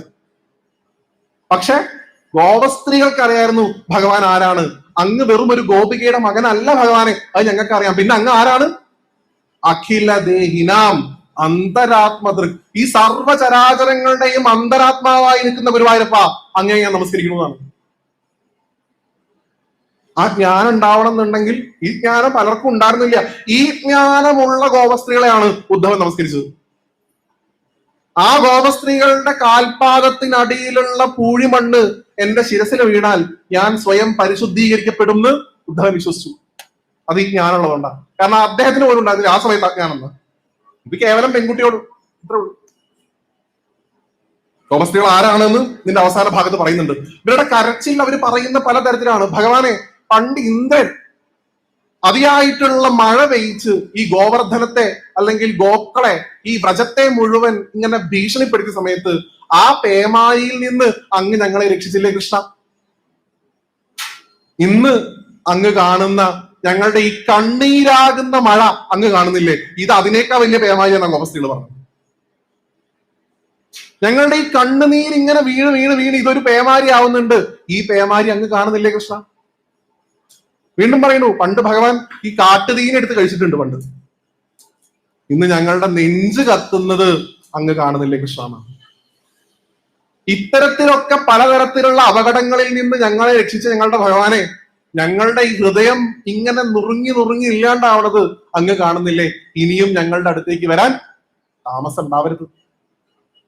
നോക്കൂ, ഞാൻ പറയുമ്പോ നാരായണീയോ സഹസ്രനാമോ ജ്ഞാനപ്പാനയോ വട്ടവർ നിങ്ങൾക്ക് ഏത് ഗ്രന്ഥം വേണമെങ്കിലും ഉപാസിക്കാം. പക്ഷെ 18 ശ്ലോകമുള്ള ഈ ഗോപികാഗീതം നമ്മളുടെ നിത്യപാരായണത്തിലും ജപത്തിലൊക്കെ നമ്മൾ ഉൾപ്പെടുത്തുകയാണെങ്കിൽ, ഒരു പ്രിന്റ് ഔട്ട് എടുത്ത് ഗുരുവായൂരൊക്കെ വരുമ്പോ ആ ക്യൂല് നിൽക്കുമ്പോ ഈ ശ്ലോകങ്ങൾ ഇങ്ങനെ ചൊല്ലുകയാണെങ്കിൽ ആ ഭഗവാനെയാണ് പിന്നെ നമ്മൾ അവിടെ കാണുക. ഈ മന്മഥനായിട്ട് വന്ന ആ ഗുരുവായൂരപ്പനെ. നിങ്ങൾ കാണാത്തൊരു ഗുരുവായൂരപ്പനെ ഗോപികാഗീതം നിങ്ങൾക്ക് കാണിച്ചു തരും. അതാണ് ഗോപികാഗീതത്തിന്റെ മഹത്വം. എന്തായാലും ഇങ്ങനെ പലതരത്തിലുള്ള സ്തുതികളെ കൊണ്ട് ഭഗവാനെ അവർ സന്തോഷിപ്പിക്കുന്നു. അതിൽ ഏറ്റവും പ്രധാനപ്പെട്ട ഒരു ശബ്ദമായിട്ട് പിന്നീട് അവർ ഉദ്ധരിക്കുന്ന ഒന്നാണ്, ഞങ്ങൾക്ക് ഒന്നും വേണ്ട, അങ്ങിനിപ്പോ വിചാരിക്കുകയാണ് അങ്ങയിൽ നിന്ന് കിട്ടുന്ന കുറെ സമ്പത്തോ അങ്ങയുടെ അനുഗ്രഹമോ അങ്ങയിൽ നിന്ന് കിട്ടുന്ന കാമപൂർത്തീകരണോ ഇതൊക്കെയാണ് ഞങ്ങൾ കരുതുന്നത് അങ്ങ് കരുതുന്നുണ്ടോ? ഇതിനൊക്കെ വേണ്ടി, ഈ തുച്ഛമായിട്ടുള്ള കാര്യങ്ങൾക്ക് വേണ്ടി. ഗോപികാഗീതത്തിന്റെ ഏറ്റവും വലിയൊരു മഹത്തരമായിട്ട് എനിക്ക് പലപ്പോഴും തോന്നിയിട്ടുള്ളത്, ഞാൻ എന്നെ കൂടി ചേർത്ത് നമ്മളെല്ലാരും കൂടെ, നിങ്ങളുടെ ഇടയിൽ അങ്ങനെ അല്ലാത്ത ആൾക്കാരുണ്ടാവാം, ഞാൻ സാധാരണ രീതിയിലാണ് പറയണേ, ഒരു 60-40 റേഷ്യോയിൽ എടുത്തോളൂ. 60-40%. 60% പേരും ഗുരുവായൂരപ്പനെ ഭജിക്കുന്നത് ഗുരുവായൂരപ്പനെ കിട്ടാനല്ല, ഗുരുവായൂരപ്പന്റെ കയ്യിൽ നിന്ന് കിട്ടാനാണ്. ഗോപികാഗീതം ഗുരുവായൂരപ്പന്റെ കയ്യിൽ നിന്ന് കിട്ടാനുള്ളതല്ല, ഗുരുവായൂരപ്പനെ കിട്ടാനുള്ളതാണ്. അതാണ് ഗോപികാഗീതത്തിന്റെ ഗ്ലോറി. ഗോപികാഗീതം എന്തിനുള്ളതാ? ഗുരുവായൂരപ്പന്റെ കയ്യിൽ നിന്ന് ഇത്തിരി എന്തെങ്കിലും ഏർപ്പാടാക്കി പോവാം എന്ന് കരുതുന്ന ആൾക്കാർക്ക് ഭജിക്കാനുള്ളതല്ല ഗോപികാഗീതം. ഇത് എന്തിനുള്ളതാ? ഗുരുവായൂരപ്പനെ തന്നെ കിട്ടണം എന്ന് ആഗ്രഹിക്കുന്നവരാണ്. ഗുരുവായൂരപ്പനെ കിട്ടിയാലേ ശാശ്വതമായിട്ട് നിലനിൽക്കൂ. ഗുരുവായൂരപ്പന്റെ കയ്യിൽ നിന്ന് കിട്ടുന്നത് ജ്ഞാനത്തിന്റെയും ഭക്തിയുടെയും മുകളിലല്ല എന്നുണ്ടെങ്കിൽ അത് ഗുരുവായൂരപ്പന്റെ കയ്യിൽ നിന്ന് കിട്ടിയതാണെങ്കിൽ പോലും ശാശ്വതമായിട്ടുള്ള നിലനിൽപ്പുണ്ടാവില്ല. നോക്കൂ, ഇതേ ഭഗവാനെ കാണാൻ ദുര്യോധനും അർജുനും വന്ന കഥ നിങ്ങൾക്കറിയാം അല്ലെ? ഒരാള് തലയുടെ അവിടെ ഇരുന്നു, ഒരാള് പാദത്തിങ്കൽ ഇരുന്നു. ഭഗവാൻ ചോദിച്ചു എന്ത് വേണം ചോദിച്ചു. നോക്കൂ, കൃത്യമായിട്ട് രണ്ട് ചോദ്യം ഭഗവാൻ ചോദിച്ചത്. നിങ്ങൾക്ക് എന്നെ വേണോ എന്നിൽ നിന്ന് വേണോ? എന്നെ വേണോ എന്റെ സൈന്യം വേണോ? പലരും തെരഞ്ഞെടുത്തത് എന്താ? എന്റെ സൈന്യം. ഭഗവാന്റെ സൈന്യമാണ്, നാരായണ സേനയാണ് അപ്പുറത്തുണ്ടായിരുന്നത്. നാരായണ സേന അവസാനം എന്തുണ്ടായി? പക്ഷെ ഭഗവാനെ തെരഞ്ഞെടുത്തവർക്ക് എന്തുണ്ടായി? അത് നിങ്ങൾ സ്വയം ആലോചിക്കൂ. ഇപ്പൊ ഗുരുവായൂരപ്പനോട് സ്ഥിരമായിട്ട് നമുക്ക് എന്താ പ്രാർത്ഥിക്കാണ്? ഭഗവാനെ അങ്ങേ തരണേ, അങ്ങേ അല്ലാത്ത ഞങ്ങൾക്ക് ഒന്നും തന്നെ വേണ്ട. എന്ന് അങ്ങേ കിട്ടുന്നോ അന്നേ ഈ ഒരു ജന്മം സാർത്ഥകാവുള്ളൂ. അതിനു വേണ്ടിയിട്ടുള്ളതായിരുന്നു ഗോപികാഗീതം. എങ്ങനെ അങ്ങേ കിട്ടുക? അതിനുള്ള വഴിയും ഗോപികമാര് പറയുന്നു. തവ കഥാമൃതം, അങ്ങയുടെ കഥകൾ കേട്ടാൽ മാത്രം മതി എന്ന്. വൈശാഖ മാസമാണ്. ഇതിൽ കൃത്യമായിട്ട് ഗോപികമാര് പറഞ്ഞാട്ടോ, ഞാൻ പറഞ്ഞല്ല. വൈശാഖ മാസത്തിൽ ഈ ദാനത്തിന് വലിയ പ്രാധാന്യം. സ്നാനം, ദാനം, പുരാണശ്രവണം, നാമജപമൊക്കെയാണ്. ഇതിൽ ദാനത്തിന് വലിയ പ്രാധാന്യമാണ്. ഇപ്പൊ ഒന്നും കൊടുക്കാനില്ലാത്ത ആൾക്കാരും വ്യവസ്ഥയോട് പറയണു കൃഷ്ണ കഥകളെ കൊണ്ടുപോയി ദാനം ചെയ്യുന്ന. ഞാനതാ ചെയ്തുകൊണ്ടിരിക്കുന്നത്. കൃഷ്ണകഥകൾ പോയിട്ട് അങ്ങോട്ട് പ്രചരിപ്പിക്കുക, കൃഷ്ണകഥകളെ ദാനം ചെയ്യുക. കാരണം സാധാരണ ദാനം ചെയ്യുന്നതിനേക്കാൾ ഇരട്ടി ഫലാത്രേ. എന്ത് കൊടുത്താൽ മതി? കൃഷ്ണകഥകളെ ദാനം ചെയ്താൽ മതി. അപ്പൊ തവ കഥാമൃതം, അങ്ങയുടെ കഥകളെ ഇങ്ങനെ നിരന്തരം കേൾക്കുക. ഏതൊരു മുമുക്ഷു ആയിട്ടുള്ള ആളും ഏതൊരു അവധൂത സ്വഭാവത്തിലുള്ള ആളും എന്ത് നമ്മൾ കൊടുത്താലും വേണ്ടാന്ന് പറയത്രേ. എന്നാൽ അവരോട് തന്നെ കൃഷ്ണകഥകൾ കേൾക്കണമെന്ന് ചോദിച്ചു കഴിഞ്ഞാൽ അവർ തമ്പ്രം പണിഞ്ഞിരിക്കുന്ന മച്ചാവ. അതാണ് കൃഷ്ണകഥകളുടെ മഹത്വം. അതുകൊണ്ട് ആ തവ കഥാമൃതത്തെ സ്മരിക്കാൻ ഞങ്ങളെ സാധിക്കണേ, ഞങ്ങൾക്ക് അനുഗ്രഹിക്കണേ ഗുരുവായൂരപ്പ എന്നാണ് പ്രാർത്ഥിച്ചത്. ഇങ്ങനെ പലതരത്തിലുള്ള പ്രാർത്ഥനകളിലൂടെ ഗോപസ്ത്രീകൾ പലതരത്തിൽ ഭഗവാനെ സന്തോഷിപ്പിക്കാൻ വേണ്ടി ശ്രമിക്കണം. എപ്പോഴും ഗുരുവായൂരപ്പനെ സന്തോഷിപ്പിക്കാൻ ശ്രമിക്കുക. അതാണ് ഗോപികാഗീതത്തിന്റെ മറ്റൊരു വൈശിഷ്ട്യം. ഇത് ഗുരുവായൂരപ്പനെ കിട്ടാനുള്ളത് പോലെ തന്നെ ഗുരുവായൂരപ്പനെ സന്തോഷിപ്പിക്കാനുള്ളതാ. നമ്മളെപ്പോഴും കാക്ഷിക്കുന്നത് നമ്മുടെ സന്തോഷമാണ്. നമ്മളൊരാഗ്രഹം ഭഗവാനോട് പറയുമ്പോ ഭഗവാൻ അതിന് എത്രത്തോളം റിസ്ക് ഉണ്ടെന്നുള്ളത് ചിന്തിക്കാറില്ല. ആ കാര്യം ചെയ്തു തരാൻ നമ്മുടെ സ്വാർത്ഥമായിട്ടുള്ള താല്പര്യം മാത്രം നമുക്ക് മതി. എന്നാൽ ഗോപസ്ത്രീകൾ അങ്ങനെയല്ല. നോക്കൂ, ഗോപസ്ത്രീകൾ ഭഗവാനോട് പറയാണ്, ഭഗവാനെ അങ്ങ് ഞങ്ങളുടെ അടുത്തേക്ക് വരുന്നില്ലെങ്കിലും വേണ്ട. ഇത്ര നേരം വിളിച്ചിട്ട് വന്നില്ലല്ലോ, ഇത്ര നേരം ഞങ്ങൾ ഇങ്ങനെ നെഞ്ചുപൊട്ടി വിളിച്ചിട്ടും അങ്ങ് വന്നില്ലല്ലോ, വേണ്ട, അങ്ങക്ക് ഞങ്ങളെ കാണാൻ താല്പര്യം ഉണ്ടാവില്ല. പക്ഷെ ഒരു കാര്യം ഓർക്കുമ്പോൾ ഞങ്ങൾക്ക് ഇവിടുന്ന് പോകാൻ തോന്നുന്നില്ല. എന്താ അത്? വീണ്ടും ഉച്ചപൂജാലങ്കാരം എന്ന് കേട്ടപ്പോണ്ട് വീണ്ടും പറയുന്നതാണ്, ആ രണ്ടു കുഞ്ഞിക്കാലുകൾ ഉണ്ടല്ലോ, ഈ സർവപ്രപഞ്ചവും വന്ന് നമസ്കരിക്കുന്ന ആ രണ്ടു കുഞ്ഞിക്കാലുകൾ. ഭഗവാനെ അങ്ങ് ഞങ്ങളെ പറ്റിച്ച് ഞങ്ങളെ കാണാതിരിക്കാൻ ഈ കാട്ടിലൂടെ ഓടി നടക്കുമ്പോ അതിൽ വല്ല മുള്ളും കൊണ്ടാലോ, അതിൽ വല്ല മൃഗങ്ങളും കടിച്ച് ചോര വന്നാലോ, അത് ഞങ്ങൾക്ക് സഹിക്കുമോ? അതുകൊണ്ട് അങ്ങനെയുള്ള അവസ്ഥ ഒന്നും ഉണ്ടാക്കാതെ എത്രയും പെട്ടെന്ന് ഞങ്ങളുടെ മുന്നിലേക്ക് വരൂ എന്ന് ഗോപസ്ത്രീകൾ പ്രാർത്ഥിക്കുന്നു. നോക്കൂ, അവനവന്റെ സന്തോഷത്തെക്കാൾ അവനവന്റെ വേദനയേക്കാൾ ഭഗവാന്റെ വേദനയിലേക്ക് ശ്രദ്ധ കേന്ദ്രീകരിക്കാൻ ഗോപസ്ത്രീകൾ നമ്മളോട് പറയുന്നു. അങ്ങനെയുള്ള ഗോപസ്ത്രീകളെയാണോ ഭഗവാന്റെ കാമുകിമാർ എന്ന് പറഞ്ഞ് ആക്ഷേപിക്കേണ്ടത്? എങ്ങനെയാണ് ഗോപസ്ത്രീകളുടെ ഒരു എന്താ പറയാ ചിന്താഗതി, വീക്ഷണം ആലോചിച്ച് നോക്കൂ സ്വയം. നമുക്കൊന്നും കാണാത്തൊരു ഗോപസ്ത്രീകൾ ഗോപികാഗീതം നമുക്ക് കാണിച്ചു തരുന്നുണ്ട്. അതിൽ തന്നെ പറയുന്നുണ്ട് ഇത്രേ, ശ്രീശുക ബ്രഹ്മർഷി ഭഗവാന്റെ ഗോപസ്ത്രീയോട് പറയുന്നുണ്ട്, സുസ്വരം എന്ന് പറഞ്ഞിട്ട് ഒരു പദം ഉപയോഗിച്ചിട്ടുണ്ട്. വെച്ചാൽ ഇവര് കരഞ്ഞു രാജാവെ, അവര് നന്നായി കരഞ്ഞു എന്ന്. നന്നായി കരഞ്ഞു എന്ന് പറയുന്നത് എന്തിനാ? അവര് കരഞ്ഞത് ഭഗവാനെ കിട്ടാൻ വേണ്ടിയിട്ടാ. അതുകൊണ്ടത് നല്ല കരച്ചിലായിരുന്നു. അവര് നല്ല അസലായിട്ട് കരഞ്ഞു. നമ്മൾ പാടില്ലേ, ഒരു പാട്ടൊക്കെ പാടിക്കഴിഞ്ഞാൽ പറയില്ലേ, നല്ല അസലായിട്ട് പാടി. അതേപോലെ പരീക്ഷിത് മഹാരാജാവിനോട് ശ്രീശുക ബ്രഹ്മർഷി പറഞ്ഞ നല്ല അസലായിട്ട് കരഞ്ഞു എന്ന്. അതെന്തുകൊണ്ടാ? ആ കരച്ചിലിനൊരു വിശുദ്ധി ഉണ്ട്. ആ കരച്ചിൽ എന്തിനുള്ളതാ? അത് ഭഗവാനെ കിട്ടാനുള്ള കരച്ചിലായിരുന്നു. അതുകൊണ്ട് ആ കരച്ചിൽ പോലും നല്ല കരച്ചിലായി. നമ്മളൊക്കെ കരയണ കരച്ചിൽ ഏത് കരച്ചിലാണെന്ന് നമ്മൾ തന്നെ സ്വയം ചിന്തിക്കുക. എന്തായാലും ഇതെല്ലാം തന്നെ ഭഗവാനോടുള്ള സർവഭക്തി ഉപയോഗിച്ചുകൊണ്ട് ഒന്നും ഞങ്ങൾക്ക് സ്വന്തമായിട്ടില്ല ഭഗവാനെ എന്നുള്ള ഭാവത്തിൽ ഇവിടെ രാത്രി ശീതിയിലേക്ക് ഭഗവാനെ എഴുന്നള്ളിക്കുന്ന സമയത്ത് അവിടെ ഉറക്ക നാമം ജപിക്കുന്ന നിങ്ങൾക്ക് കേൾക്കാം. അന്യഥാ ശരണം നാസ്തി ത്വമേവ ശരണം മമ തസ്മാൽ കാരുണ്യഭാവേന രക്ഷ രക്ഷ ജനാർദ്ദന. ജനാർദ്ദന സ്വരൂപത്തിലുള്ള വിഷ്ണുവാണ് ഗുരുവായൂരപ്പൻ. ആ ഭഗവാനാണ് ആ കുത്തുവിളക്കിന്റെ കമ്പടിയിലൂടെ അങ്ങനെ വരുമ്പോ നമ്മൾ ഉറക്കെ ഹരേ എന്ന് വിളിക്കുന്നത്. ആ ഗോപസ്ത്രീകൾ വിളിച്ച പോലെ വിളിക്കുക ഇനി ഗുരുവായൂരപ്പൻ വരുമ്പോ ആ ഭാവത്തിൽ. അങ്ങനെ വിളിക്കുമ്പോഴാണ് ആ സ്വർണ്ണത്തടമ്പൊക്കെ ഒന്ന് ഇടയ്ക്ക് ചരിയുന്നുണ്ടോ, നിങ്ങളുടെ മുഖത്തേക്ക് ഗുരുവായൂരപ്പൻ നോക്കി ചിരിക്കുന്നുണ്ടോ എന്നൊക്കെ നിങ്ങൾക്ക് തന്നെ സ്വയം തോന്നി തുടങ്ങും. അങ്ങനെ വിളിച്ചു ഗോപസ്ത്രീകൾ എന്നാണ്. അപ്പോഴാണ് കാമദേവൻ പോലും തോൽക്കുന്ന തരത്തിൽ സാക്ഷാത് മന്മഥ മന്മഥ എന്നുള്ള ശബ്ദമാണ് ഭാഗവത്തിൽ ഉപയോഗിച്ചിട്ടുള്ളത്. മന്മഥൻ പോലും പരാജയപ്പെട്ട ഭാവത്തിൽ ഭഗവാൻ അവരുടെ മുമ്പിൽ പ്രത്യക്ഷമായി അവരുടെ ദുഃഖങ്ങളെ മാറ്റിക്കൊടുത്തു എന്ന് പറയുന്നു. ഇതാണ് ഗോപികാഗീതത്തിന്റെ മഹത്വം. നോക്കൂ, ഇപ്പൊ ഭട്ടതിരിയുടെ നാരായണീയം നമ്മൾ പറയുമ്പോ വാതരോഗത്തിന്റെ തുടക്കത്തിൽ നിന്ന് വാതരോഗം ഇല്ലാത്തൊരു ഭട്ടതിരിയിലേക്കാണ് നാരായണീയം നമ്മളെ കൊണ്ടെത്തിച്ചത്. അത് അതിന്റെ സ്ഥൂലാർത്ഥം, അങ്ങനെ എടുത്താൽ മതി. അതിന്റെ സൂക്ഷ്മാർത്ഥം വളരെ വലുതാ. ഈ ഇരിപ്പുറയ്ക്കാത്തത് ശരീരത്തിനല്ല, മനസ്സിനാണ്. മനസ്സാ കടന്ന് വരച്ചോണ്ടിരിക്കുന്നത്, ഇവിടെ വേണോ അവിടെ വേണോ അപ്പുറത്ത് വേണോ, മനസ്സിനാ വാദം, അല്ലാണ്ട് ശരീരത്തിന്റെ വാദം മാത്രമല്ല. ആ മനസ്സിന്റെ വാദം കൂടി ഗുരുവായൂരപ്പൻ മാറ്റിക്കൊടുത്ത്. അതുകൊണ്ടാണ് ഭഗവാനെ വാതാലേശം വിളിക്കുന്നത്. ഇവിടെ ഭഗവാൻ ഇല്ലാത്ത അവസ്ഥയിൽ നിന്ന് ഭഗവാനെ സാക്ഷാത്കരിക്കുന്ന അവസ്ഥയിലേക്കാണ്. എങ്ങനെയാണോ അഗ്രേ പശ്യാമി എന്ന് പറഞ്ഞു ഭട്ടതാദര്, ഈ സ്റ്റേജ് അദ്ദേഹത്തിന്റെ പേരിലായതുകൊണ്ട് ഇടയ്ക്കിടയ്ക്ക് ഗുരുവായൂരപ്പൻ അദ്ദേഹത്തിന്റെ പേരിങ്ങനെ ഓർമ്മിക്കും. അതാ ഞാൻ കാണുന്നു ഒരു നീല വെളിച്ചം എന്ന് പറഞ്ഞില്ലേ, അതുപോലെ ആ മന്മഥന് പോലും കാമം ഉണ്ടാക്കുന്ന തരത്തിൽ ആ ഗുരുവായൂരപ്പന്റെ പ്രത്യക്ഷമായിട്ടുള്ള രൂപം അവരവിടെ കണ്ടു എന്നാണ് ഗോപികാഗീതത്തിന്റെ മഹത്വം. ഇവിടെ ഒരു ഭാഗം കൂടെ പറഞ്ഞ് ഞാൻ അവസാനിപ്പിക്കുകയാണ്. ഇവിടെ ഭഗവാനെ കണ്ട സമയത്ത് ഗോപസ്ത്രീകൾ ഭഗവാന്റെ അടുത്തേക്ക് ഓടിച്ചെന്നു. കാരണം കുറെ നേരമായിട്ട് നടക്കുകയാണല്ലോ, എവിടെ എന്ന് വെച്ചിട്ട്. അവരെന്ത് ഭാവത്തിലാ ഓടിച്ചെന്നതിൽ കൃത്യമായിട്ട് പറയുന്നുണ്ട്. ഇനി ആർക്കെങ്കിലും ഇത്രയും പാടി കേട്ടിട്ടും ഗോപസ്ത്രീകൾക്ക് ഭഗവാന്റെ കാമുകീ ഭാവമാണുള്ളതെന്ന് തോന്നുകയാണെങ്കിൽ 32-ാമത്തെ അധ്യായം 8-ാമത്തെ ശ്ലോകം തുടങ്ങുന്നത് യോഗിവാനന്ദ സമൃദ്ധം എന്നുള്ള ഭാവം ഉപയോഗിച്ചിട്ടാണ്. വെച്ചാൽ യോഗിമാർക്ക് ഉണ്ടാവണ ആനന്ദാത്ര അവൻ അനുഭവിച്ചത്. ഒരു യോഗി തന്റെ ഗുരുനാഥനെ കാണുമ്പോ ഏത് ഭാവത്തിനാണോ ഓടിച്ചില്ല, അതുപോലെയാണ് ആരെ കണ്ടപ്പോ ഗോപസ്ത്രീകൾ ഓടിച്ചത്, ഗുരുവായൂരപ്പനെ കണ്ടപ്പോ ഓടിച്ചത്. അല്ലാണ്ട് കാമുകനെ കണ്ട കാമുകി ഓടിയതാണെന്ന് ഈ ഭാഗവതം എന്ന് വെച്ചാൽ ശ്രീമദ് ഭാഗവതാഖ്യോയം പ്രത്യക്ഷ കൃഷ്ണ ഏവഹിയാണ്.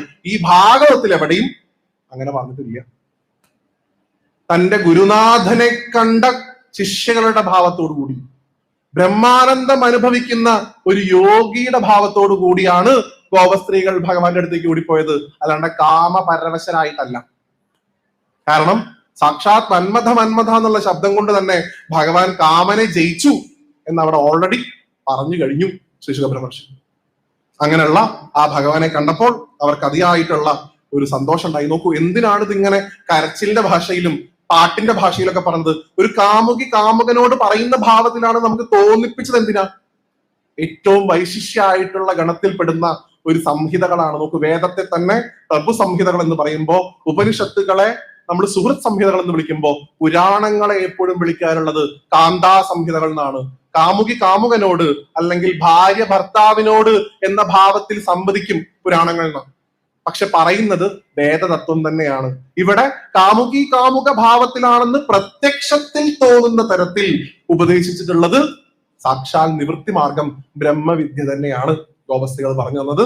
ആ ഗോപസ്ത്രീകളുടെ ഈ ഒരു പാട്ടിനെ നമ്മൾ ആര് നിത്യം ഉപാസിക്കുന്നോ എന്തുണ്ടാവും?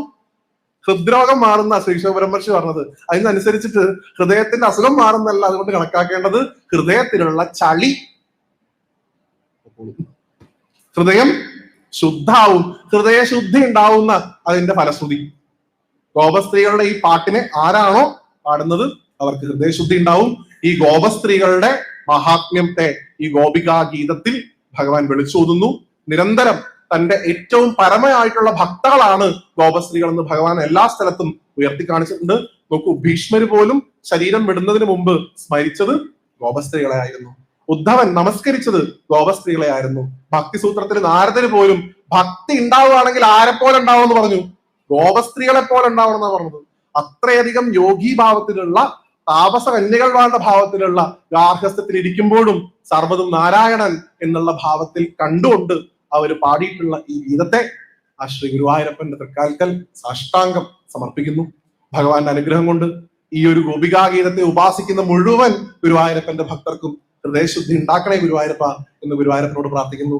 നമ്മളാകുന്ന ഗോപികമാരുടെ കരച്ചിലും പരമപുരുഷൻ ഭഗവാൻ മാത്രം. അതിപ്പോ നമ്മൾ പുരുഷനായാലും സ്ത്രീ ആയാലും ശരി, നമ്മളൊക്കെ ഭഗവാന്റെ കോൺസെപ്റ്റില് പ്രകൃതിഭാവങ്ങളാണ്, നമ്മളൊക്കെ ഗോപികമാര് തന്നെയാണ്.